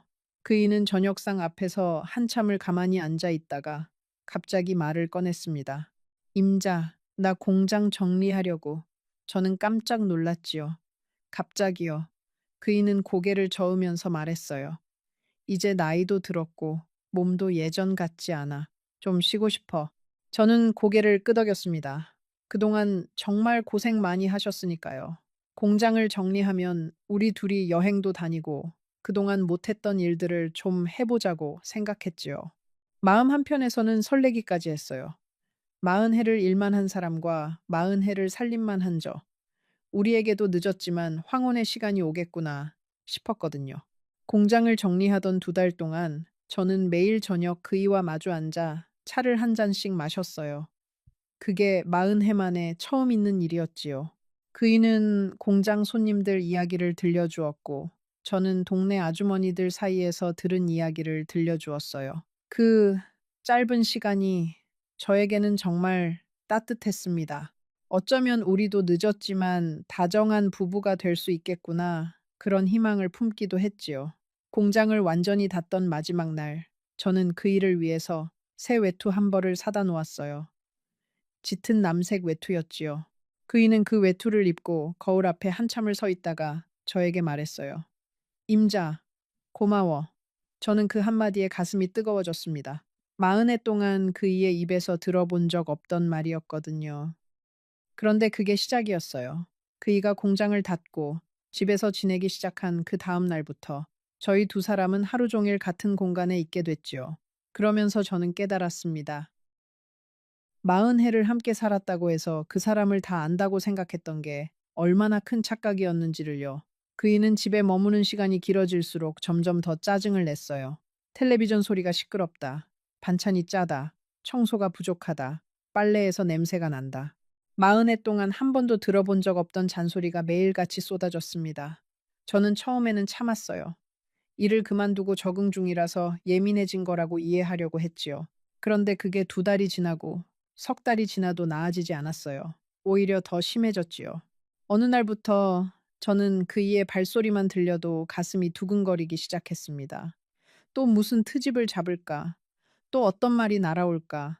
저는 그이가 외출하기를 기다렸어요. 그래야 숨을 쉴 수 있었거든요. 가장 힘들었던 건 식사 시간이었어요. 40해 동안 저는 그이의 입맛에 맞춰 음식을 만들어 왔습니다. 짠 것을 못 먹는 사람, 매운 것도 못 먹는 사람, 생선은 갈치만 먹는 사람, 고기는 돼지고기만 먹는 사람. 저는 그 모든 걸 외우고 있었어요. 그런데 그이는 공장을 닫고 나서부터 매 끼니마다 트집을 잡기 시작했습니다. 어느 날은 제가 아침부터 시장에 나가서 구해온 좋은 갈치로 조림을 만들었어요. 그이가 가장 좋아하던 음식이었지요. 그런데 그이는 한 입 먹어보더니 숟가락을 놓고 말했어요. 이게 갈치조림이야. 식당에서 만든 것보다도 못해. 저는 그 자리에서 입술을 깨물었습니다. 40해 동안 그 사람의 입맛에 맞춰 살아온 사람에게 어떻게 그런 말을 할 수 있는지요. 저는 그날 그 갈치조림을 그릇째 들고 부엌으로 들어갔어요. 한참을 그 그릇을 들여다봤지요. 새벽 6시에 시장에 나가서 갈치를 골라온 거였어요. 1시간 동안 손질하고 물을 깔고 양념을 따로 만들어서 조리고 40해 동안 그이의 입맛을 떠올리며 만들어 온 그 갈치조림이었지요.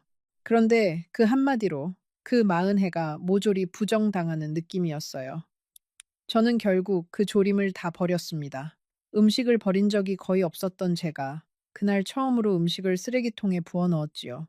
그 무렵부터 저는 음식을 만들면서 손에 힘이 빠졌어요. 매일 식사 시간이 다가오면 가슴이 답답해졌지요. 또 무슨 말이 들려올까?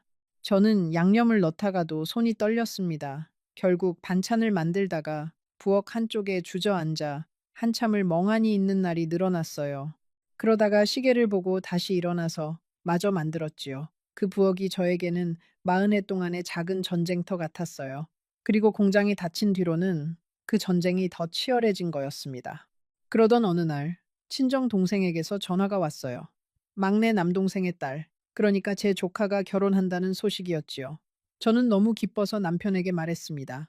여보, 다음 달 셋째 주에 막내 조카 결혼식이 있어요. 우리 같이 가요. 그이는 텔레비전을 보면서 한마디로 잘랐어요. 가기 싫어. 너 혼자 다녀와. 저는 서운했지만 그러려니 했어요. 그런데 결혼식 날 아침 옷을 차려입고 나가려는데 그이가 갑자기 화를 냈습니다. 친정에 가서 며칠씩 처박혀 있을 거 아니냐고. 저는 당황했어요. 결혼식만 보고 바로 올 거예요. 그런데 그이는 더 큰 소리로 말했지요. 마음에 안 들어. 너는 왜 항상 친정 일만 챙기느냐. 저는 그날 결혼식에 가지 못했어요. 친정 동생에게는 몸이 안 좋다고 거짓말을 했지요. 전화를 끊고 화장실에 들어가서 저는 소리 죽여 울었습니다. 40해를 시집 식구들 챙기며 살았는데 친정 조카 결혼식 한 번 가는 것조차 마음대로 못하다니 그게 너무 서러웠어요. 이쯤에서 한 가지 여쭙고 싶은 게 있어요. 혹시 이 이야기를 들으면서 가슴 한구석이 답답해지는 분, 아니면 누군가의 얼굴이 자꾸 떠오르는 분 계신가요? 잠시 후, 그날 저녁 식탁에서 남편이 무슨 말을 했는지, 그리고 제가 왜 그 집을 떠날 수밖에 없었는지를 들려드리겠습니다. 그 한마디는 정말 간단한 말이었어요. 그런데 그 말이 40해의 모든 것을 한순간에 무너뜨렸지요. 그 일이 있고 한 달쯤 지났을 무렵, 며느리 혜린이가 임신했다는 소식이 왔어요. 저는 너무 기뻐서 그날 저녁부터 미역을 사다 놓고 산모에게 좋다는 음식들을 알아보기 시작했지요. 손주가 생긴다는 게 얼마나 기쁜 일이에요. 그날 밤 저는 잠을 못 이뤘습니다. 손주에게 줄 베네옷을 그려보고 이름을 지어보고요. 저는 며느리에게 줄 산모 보양식 재료를 사러 시장에 갔어요. 한약방에 들러서 산모에게 좋은 약재도 알아봤지요. 며느리가 좋아할 만한 작은 손가방도 하나 샀고 손주가 태어나면 입힐 베네옷도 미리 사다 놓았습니다. 40해 만에 저는 그렇게 들떠 있었어요. 며느리는 출산을 2달 앞두고 우리 집에 인사를 왔습니다. 배가 많이 부른 모습이었지요. 저는 며느리를 보자마자 손을 잡고 말했어요. 혜린아, 정말 고생 많지. 산후조리는 어떻게 할 거니? 며느리는 잠시 머뭇거리다가 말했습니다. 어머님, 그게요. 저희 친정에서 하기로 했어요. 저는 잠시 말을 잃었어요. 친정에서요. 며느리는 고개를 끄덕였습니다. 네, 친정엄마가 하시겠다고. 어머님은 연세도 있으시고요. 저는 입가에 웃음을 지으면서 말했어요. 그래, 그게 좋겠다. 친정 어머니 손맛이 제일이지. 그런데 마음속에서는 무언가가 무너지는 것 같았어요. 40해 전에 제가 첫째를 낳았을 때 저는 친정에 갈 수 없었습니다. 시어머니가 아프셔서 친정에 갈 형편이 못 됐거든요. 시댁에서 미역국 한번 제대로 못 얻어먹고 산후조리를 했어요. 그런데 우리 며느리는 친정에서 한다는 거예요. 저는 며느리를 탓하지 않았습니다. 시대가 변한 거니까요. 그런데 왠지 모르게 제 40해가 통째로 부정당하는 느낌이었어요. 며느리가 돌아간 뒤 저는 부엌 한쪽에 사다 놓았던 미역 묶음을 가만히 바라봤어요. 그 미역이 어쩐지 제 40해처럼 보였습니다. 누구도 원하지 않는 미역, 누구도 끓여달라고 하지 않는 미역, 그저 묶여있는 미역. 저는 그 미역을 다시 종이에 싸서 부엌 한쪽 구석으로 밀어 놓았어요. 그러고 한참을 그 자리에 서 있었지요. 그날 며느리가 돌아간 뒤 저는 남편에게 말했습니다. 여보, 우리 며느리가 친정에서 산후조리를 한대요. 남편은 신문을 보면서 한마디 했어요. 그래서 저는 답답해서 말을 이었어요. 아니, 그게요. 남편은 신문을 탁 내려놓으며 저에게 쏘아붙였습니다. 그게 뭐가 어떻다고. 너는 왜 매사에 그렇게 꼬여 있어. 그러니까 며느리가 너를 안 좋아하는 거야. 저는 숨이 막혔어요. 며느리가 저를 안 좋아한다는 그 말. 남편 입에서 그 말이 나올 줄은 정말 몰랐어요. 한참 가만히 있다가 물었습니다. 그게 무슨 말씀이세요? 남편은 다시 신문을 펴면서 말했어요. 며느리가 자기 친정 엄마한테 그러더라. 시어머니가 깐깐해서 같이 있기 싫다고. 그래서 친정에서 하기로 한 거야. 저는 그 자리에 못 박힌 듯 서 있었습니다. 머리가 핑 돌더군요.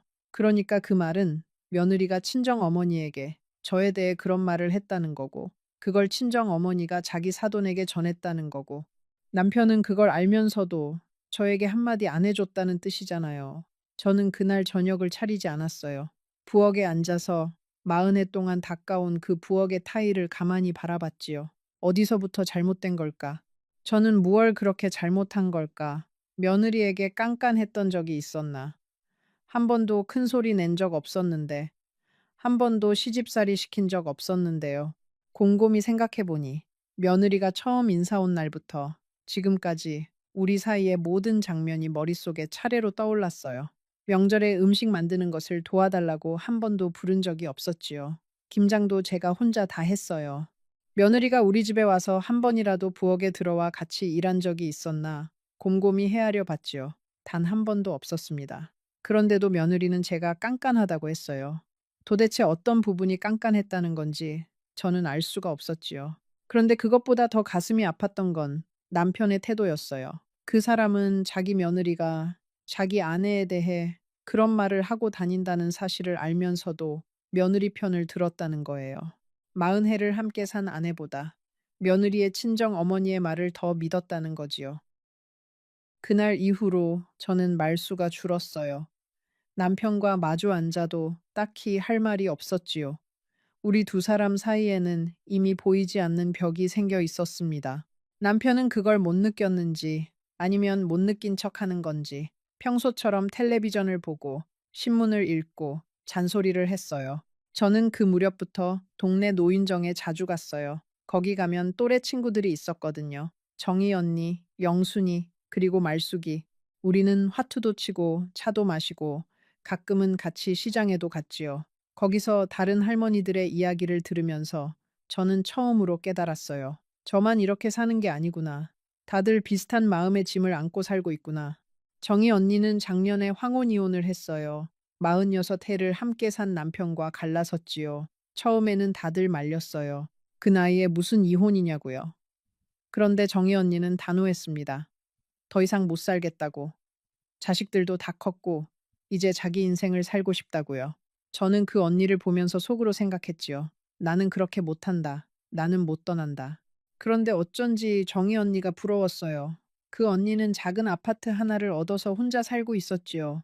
가끔 놀러 가보면 그 집은 정말 깨끗하고 햇살이 잘 들었습니다. 그리고 무엇보다 정희 언니의 얼굴이 편안해 보였어요.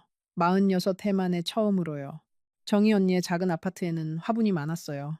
베란다에 10여 개, 거실에도 대여섯 개. 언니는 화분에 물을 주면서 저에게 말씀하시곤 했지요. 순자야, 사람도 화분 같아. 알맞은 햇볕과 물이 있어야 살아. 너무 강한 햇볕도, 너무 어두운 그늘도 사람을 시들게 해. 저는 그 말을 들으면서 속으로 생각했어요. 그러면 저는 지금 어떤 햇볕 아래 살고 있는 건가? 어쩌면 너무 오랫동안 그늘에서만 살아왔는지도 모른다고요. 어느 날 정희 언니가 저에게 자기 이혼 이야기를 들려주었어요. 그 사람은 46해 동안 한 번도 자기에게 사랑한다고 말한 적이 없었대요. 고맙다는 말도, 미안하다는 말도. 그러던 어느 날 언니가 몸살이 나서 며칠을 누워 있었는데 그이는 한 번도 약을 사오지 않았다는 거예요. 차 한 잔도 끓여주지 않았다고요.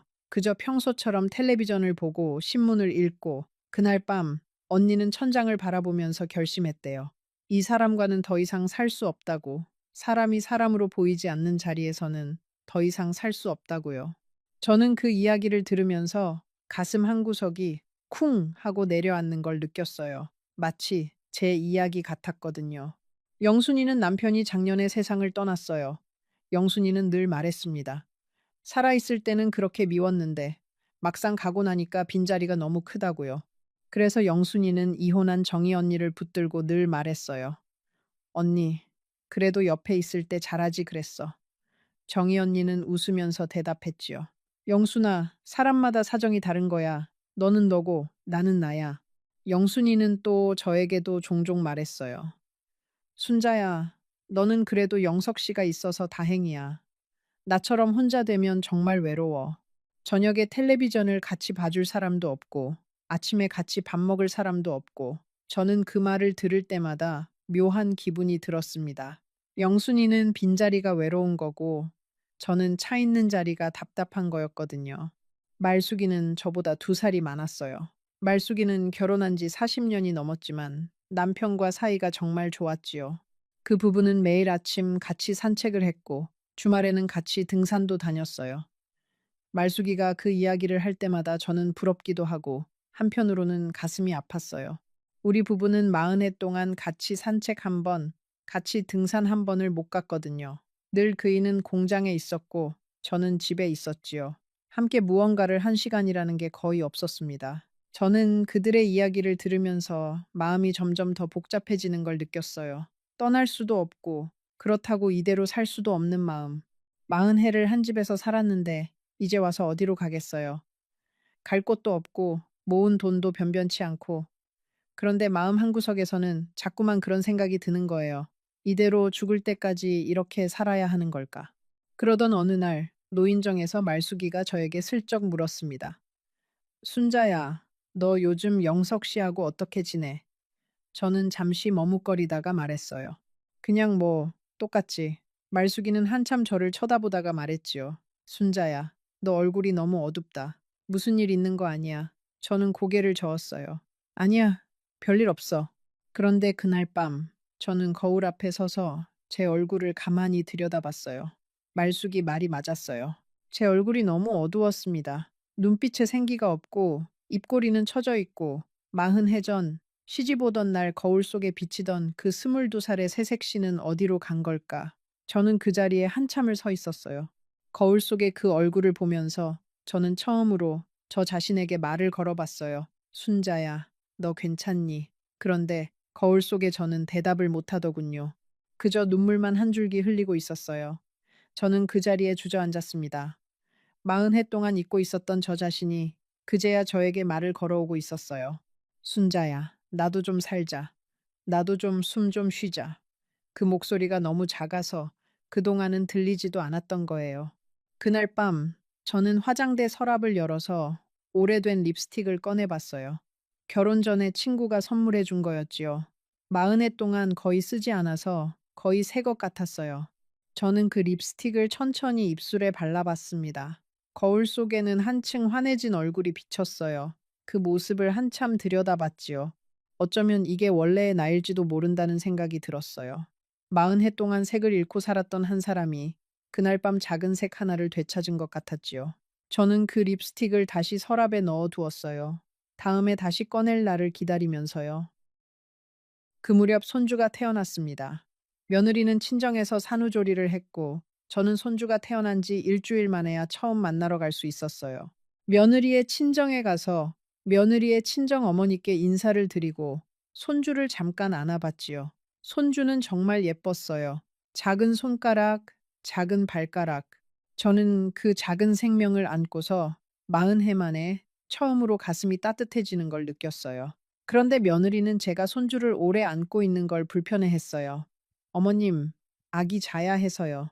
저는 손주를 다시 며느리에게 돌려드렸습니다.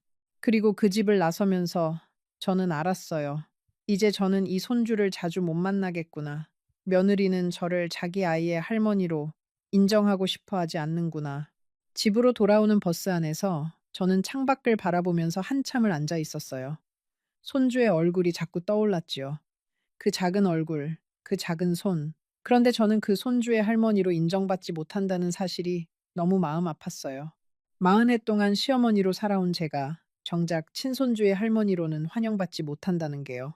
그날 집에 돌아와서 남편에게 말했습니다.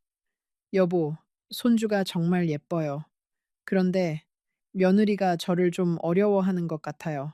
우리 집에 자주 데려와 달라고 부탁해봐요. 남편은 신발을 벗으면서 한마디 했어요. 자기들 알아서 하겠지. 너는 왜 자꾸 며느리한테 부담을 주려고 그래? 저는 그 말에 또 한 번 가슴이 베이는 것 같았어요. 부담을 주려는 게 아니었어요. 그저 손주가 보고 싶었을 뿐이었지요. 그런데 남편 눈에는 제가 며느리에게 부담을 주는 시어머니로 보인다는 거잖아요. 40해를 함께 산 남편이 자기 아내를 그렇게 본다는 거잖아요. 저는 그날 저녁에 부엌에서 혼자 밥을 먹었어요. 남편이 식탁에 앉아서 같이 먹자고 부르지도 않더군요. 저는 그게 차라리 다행이라고 생각했지요. 그 사람의 얼굴을 마주보고 밥을 먹을 자신이 없었거든요. 그렇게 한 달, 두 달이 흘렀어요. 저는 점점 더 말이 없어졌고 노인정에도 잘 나가지 않게 됐어요. 친구들이 제 얼굴이 더 안 좋아졌다고 걱정해줬지만 저는 괜찮다고만 했지요. 사실 괜찮지 않았어요. 매일 밤 저는 잠을 이루지 못했습니다. 머릿속이 너무 복잡했거든요. 그 무렵 저는 작은 일기장을 하나 사두었어요. 40해 만에 처음 가져보는 일기장이었지요. 매일 밤 잠자리에 들기 전에 그날 있었던 일을 짧게 적었어요. 어떨 때는 한 줄, 어떨 때는 한 페이지. 그렇게 쓰다 보니까 제가 매일 똑같은 말을 적고 있다는 걸 알게 됐어요. 오늘도 그이가 화를 냈다. 오늘도 그이가 잔소리를 했다. 오늘도 나는 침묵했다. 매일이 그랬어요. 매일이. 일기장의 마지막 페이지에 저는 이렇게 적었어요. 나는 누구일까? 나는 무엇으로 살고 있는가? 그 두 줄을 적어 놓고 한참을 펜을 든 채로 가만히 있었지요. 답이 떠오르지 않았어요. 며느리, 아내, 어머니, 시어머니, 그런 호칭들은 떠오르는데 정작 저 자신이 누구인가에 대한 답은 떠오르지 않았어요. 저는 그 일기장을 덮으면서 처음으로 무서워졌어요. 40해를 살았는데 정작 저 자신이 누구인지를 모르고 살았던 거잖아요. 그 일기장을 쓰면서 저는 또 다른 사실 하나를 깨달았어요. 40해 동안 제가 좋아한 것이 무엇이었는지조차 떠오르지 않는다는 사실을요. 좋아하는 음식, 좋아하는 노래, 좋아하는 색깔, 좋아하는 계절, 그 어느 것도 답이 나오지 않았어요. 40해 동안 저는 그이가 좋아하는 음식만 만들었고, 그이가 좋아하는 텔레비전만 봤고, 그이가 골라준 옷만 입었어요. 정작 제가 무엇을 좋아하는지는 한 번도 생각해 본 적이 없었던 거예요. 저는 어느 날 부엌 한쪽에 앉아서 종이에 적어봤어요. 내가 좋아하는 것들 그렇게 써놓고 한 줄도 못 적었어요.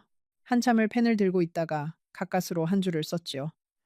봄바람이 부는 날 창문 옆에 앉아 있는 것. 그게 제가 떠올린 유일한 것이었어요. 40해 동안 살면서 좋아하는 것이라고는 그 한 가지밖에 떠오르지 않다니. 저는 그 종이를 한참을 들여다봤지요. 그러고는 가만히 접어서 일기장 사이에 끼워두었어요. 며칠 뒤에는 또 한 줄을 추가했어요. 어렸을 때 어머니가 끓여주신 호박죽. 그리고 또 며칠 뒤에는 비 오는 날 처마 밑에서 빗소리를 듣는 것. 그렇게 한 줄씩 한 줄씩 늘어나는 그 종이를 보면서 저는 처음으로 제 안에서 무엇인가가 살아나는 걸 느꼈어요. 40해 동안 잠들어 있던 한 사람이 깨어나려고 꿈틀거리는 것 같았어요. 그런데 그 사람을 깨워줄 사람이 없다는 게 저를 더 슬프게 했지요. 그러던 어느 늦가을 저녁이었습니다. 그날도 저는 평소처럼 된장찌개를 끓이고 갈치를 구웠어요. 남편이 좋아하는 반찬들이었지요. 식탁을 차려놓고 남편을 불렀습니다. 여보, 진지 드세요. 남편은 텔레비전을 보면서 천천히 식탁으로 왔어요. 그날 텔레비전에서는 어떤 부부 이야기가 나오고 있었어요. 황혼에 이혼한 부부의 사연이었지요. 남편은 그 화면을 보면서 코웃음을 쳤습니다. 그리고 저를 보지도 않고 정말 아무렇지도 않게 한마디를 던졌어요. 그 한마디가 무엇이었는지, 그 말이 40해 동안 쌓아온 제 인생을 어떻게 한순간에 무너뜨렸는지 잠시 후에 들려드리겠습니다. 그리고 그날 밤 제가 가방 하나만 들고 그 집을 나서기까지의 그 몇 시간이 어떤 시간이었는지도요. 그이가 텔레비전을 보면서 한 그 한마디는 이거였어요. 너 같은 게 내 옆에 붙어 있는 게 내 인생 최대의 실수였어. 저는 들고 있던 숟가락을 천천히 내려놓았어요. 손이 떨리는데 이상하게 눈물은 나오지 않더군요. 그저 머리가 멍해졌습니다. 너 같은 게, 너 같은 게. 그 말이 머릿속에서 메아리 치듯 울렸어요. 너 같은 게. 40해를 한 집에서 살아온 아내가 남편에게 들은 말이 너 같은 게. 시어머니 12년 병수발을 하고 시아버지 마지막을 곁에서 지킨 며느리가 들은 평가가 너 같은 게.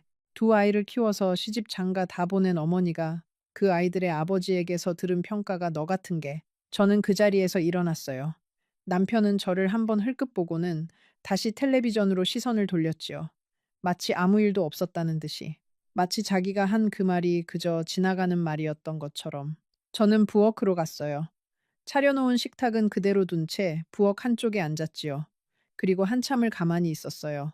머릿속에 40해의 시간이 한꺼번에 스쳐 지나갔지요. 22살 가을, 시집 오던 날, 시어머니의 손을 잡고 마지막 인사를 하던 그 밤, 첫째를 낳고 미역국도 제대로 못 얻어먹던 그 밤, 시아버지를 보내던 그 새벽, 미경이를 시집 보내고 돌아와서 텅 빈 방을 보며 울던 그 오후, 그 모든 시간이 그 한마디 앞에서는 아무것도 아니었어요. 너 같은 게. 그게 40해의 결론이었어요. 저는 일어났어요. 안방으로 들어가서 옷장 위에 올려두었던 작은 여행 가방을 꺼냈지요. 그리고 거기에 옷 몇 벌과 통장, 그리고 어머니 사진이 들어있는 작은 액자 하나를 넣었어요. 그게 다였습니다. 40해를 산 집에서 제가 가지고 나갈 것은 그게 전부였지요. 가방을 들고 거실로 나가는데 남편은 여전히 텔레비전을 보고 있었어요. 저는 그이의 등을 한번 바라봤지요. 그리고 조용히 말했습니다. 여보, 저 가요. 남편은 텔레비전을 보면서 대답했어요. 어디가? 저는 가방을 들어 보였습니다. 그냥 가요. 그이는 그제야 저를 돌아봤어요. 그리고 잠시 멍하니 저를 보다가 다시 텔레비전으로 시선을 돌리며 말했지요. 미친 거 아니야. 가긴 어딜 가. 저는 더 이상 아무 말도 하지 않았어요. 현관에 가서 신발을 신고 문을 열었지요.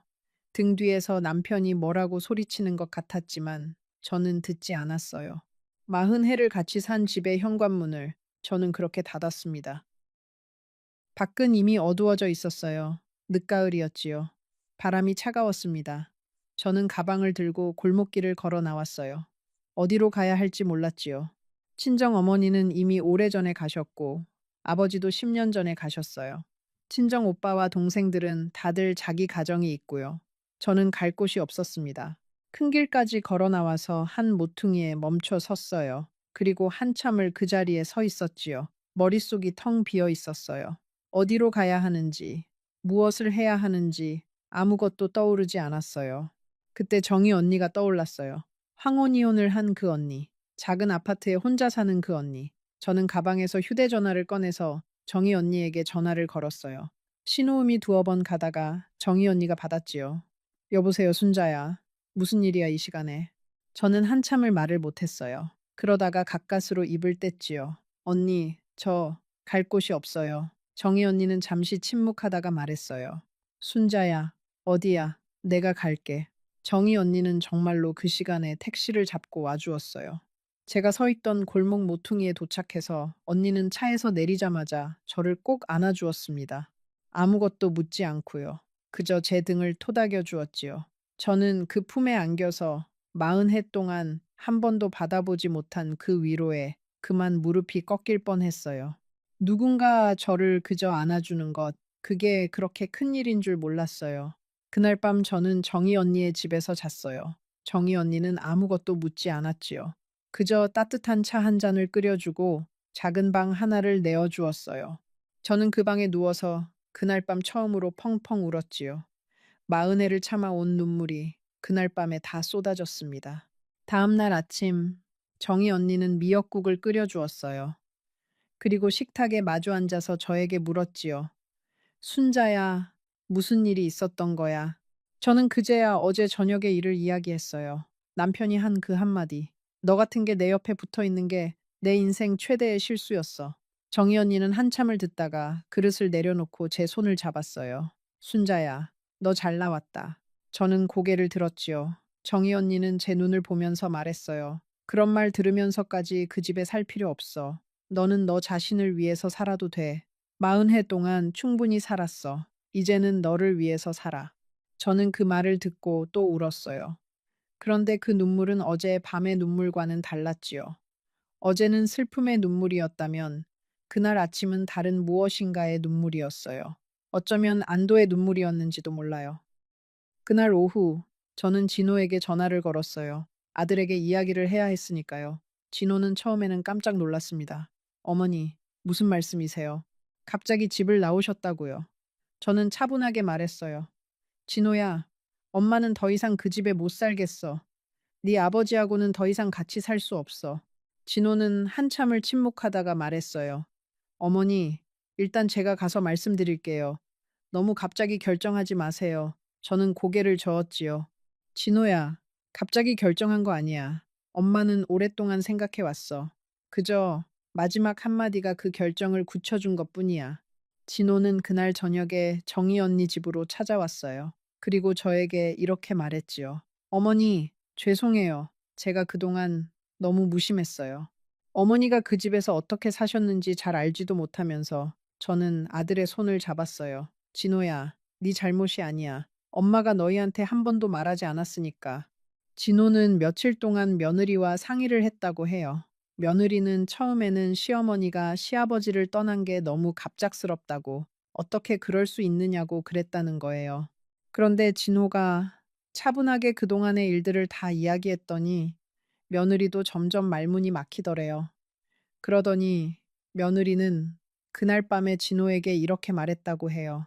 여보, 내가 어머님께 너무했나 봐요. 그 말을 듣고 저는 며느리에 대한 마음이 조금은 풀렸어요. 그래도 그 아이가 자기 잘못을 깨달을 줄 아는 사람이라는 게요. 진호는 며칠 뒤에 저에게 작은 원룸을 하나 마련해 주었어요. 처음에는 자기 집에서 같이 살자고 했지만 저는 거절했지요. 며느리에게 부담을 주고 싶지 않았거든요. 그리고 무엇보다 저는 제 공간이 필요했어요. 40해 만에 처음으로 저만의 공간이 필요했지요. 원룸은 작았지만 햇살이 잘 들었어요. 저는 거기에 어머니 사진을 올려두고 작은 화분 몇 개를 사다 놓았지요. 그리고 매일 아침 그 작은 부엌에서 저 혼자 먹을 밥을 차렸어요. 누구의 입맛에도 맞출 필요가 없는 밥. 누구의 잔소리도 듣지 않아도 되는 밥. 그 밥이 그렇게 맛있을 줄 몰랐어요. 처음 며칠은 그 작은 방의 정막이 너무 어색했어요. 40회 동안 늘 누군가의 발소리, 누군가의 텔레비전 소리, 누군가의 잔소리에 둘러싸여 살았으니까요. 그런데 그 정막이 사흘을 지나니까 어느 순간부터 그 정막이 평화로 바뀌더군요. 아침에 일어나서 창밖의 새소리를 듣고 차 한 잔을 끓여 마시고 라디오에서 흘러나오는 옛날 노래를 흥얼거리고 그게 사람이 사는 모습이라는 걸 저는 62이 되어서야 알았어요.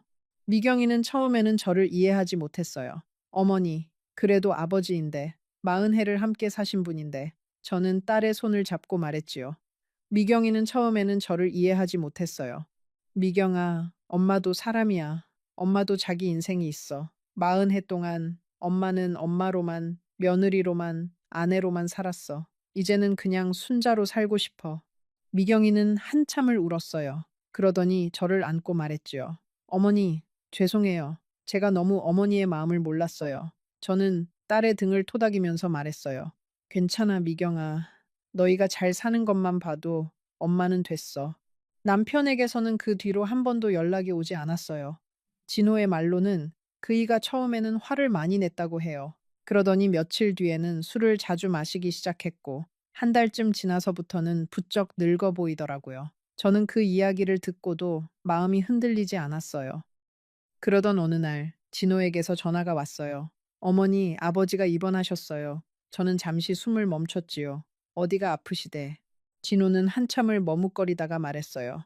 어머니, 아버지가 많이 안 좋으세요. 의사 선생님 말씀이 마음의 병이래요. 식사도 잘 못하시고 잠도 못 주무시고 저는 가만히 듣고 있었어요. 그런데 이상하게도 그 이야기를 들으면서 저는 아무 감정도 들지 않았습니다. 저는 진호에게 말했어요. 진호야, 엄마는 못 가. 아들은 잠시 침묵하더니 말했지요. 어머니, 알아요. 아무도 어머니에게 가시라고 하지 않을 거예요. 그저 알려드리는 거예요. 저는 전화를 끊고 한참을 창가에 앉아 있었어요. 40해를 함께 산 사람이 아프다는데 마음이 흔들리지 않는 게 이상했지요. 어쩌면 40해 동안 너무 많이 흔들려서 이제는 더 이상 흔들릴 마음이 남아있지 않은 건지도 모르겠어요.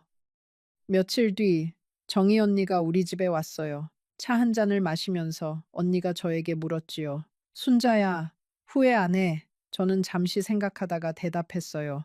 언니, 후회는 없어요. 다만 슬프긴 해요. 40해를 함께 살았는데 그 사람과 저 사이에 남은 게 너 같은 게라는 그 한마디뿐이라는 게 정희 언니는 고개를 끄덕였어요. 그래, 그게 가장 슬픈 거지. 함께 산 시간이 길어서 슬픈 게 아니라 그 시간이 그렇게 끝났다는 게 슬픈 거야. 저는 차를 한 모금 마시고 말했지요. 언니, 그래도 저는 잘 나왔다고 생각해요. 만약 그날 그 한마디를 듣고도 그냥 참았다면 저는 평생 너 같은 개로 살았을 거예요.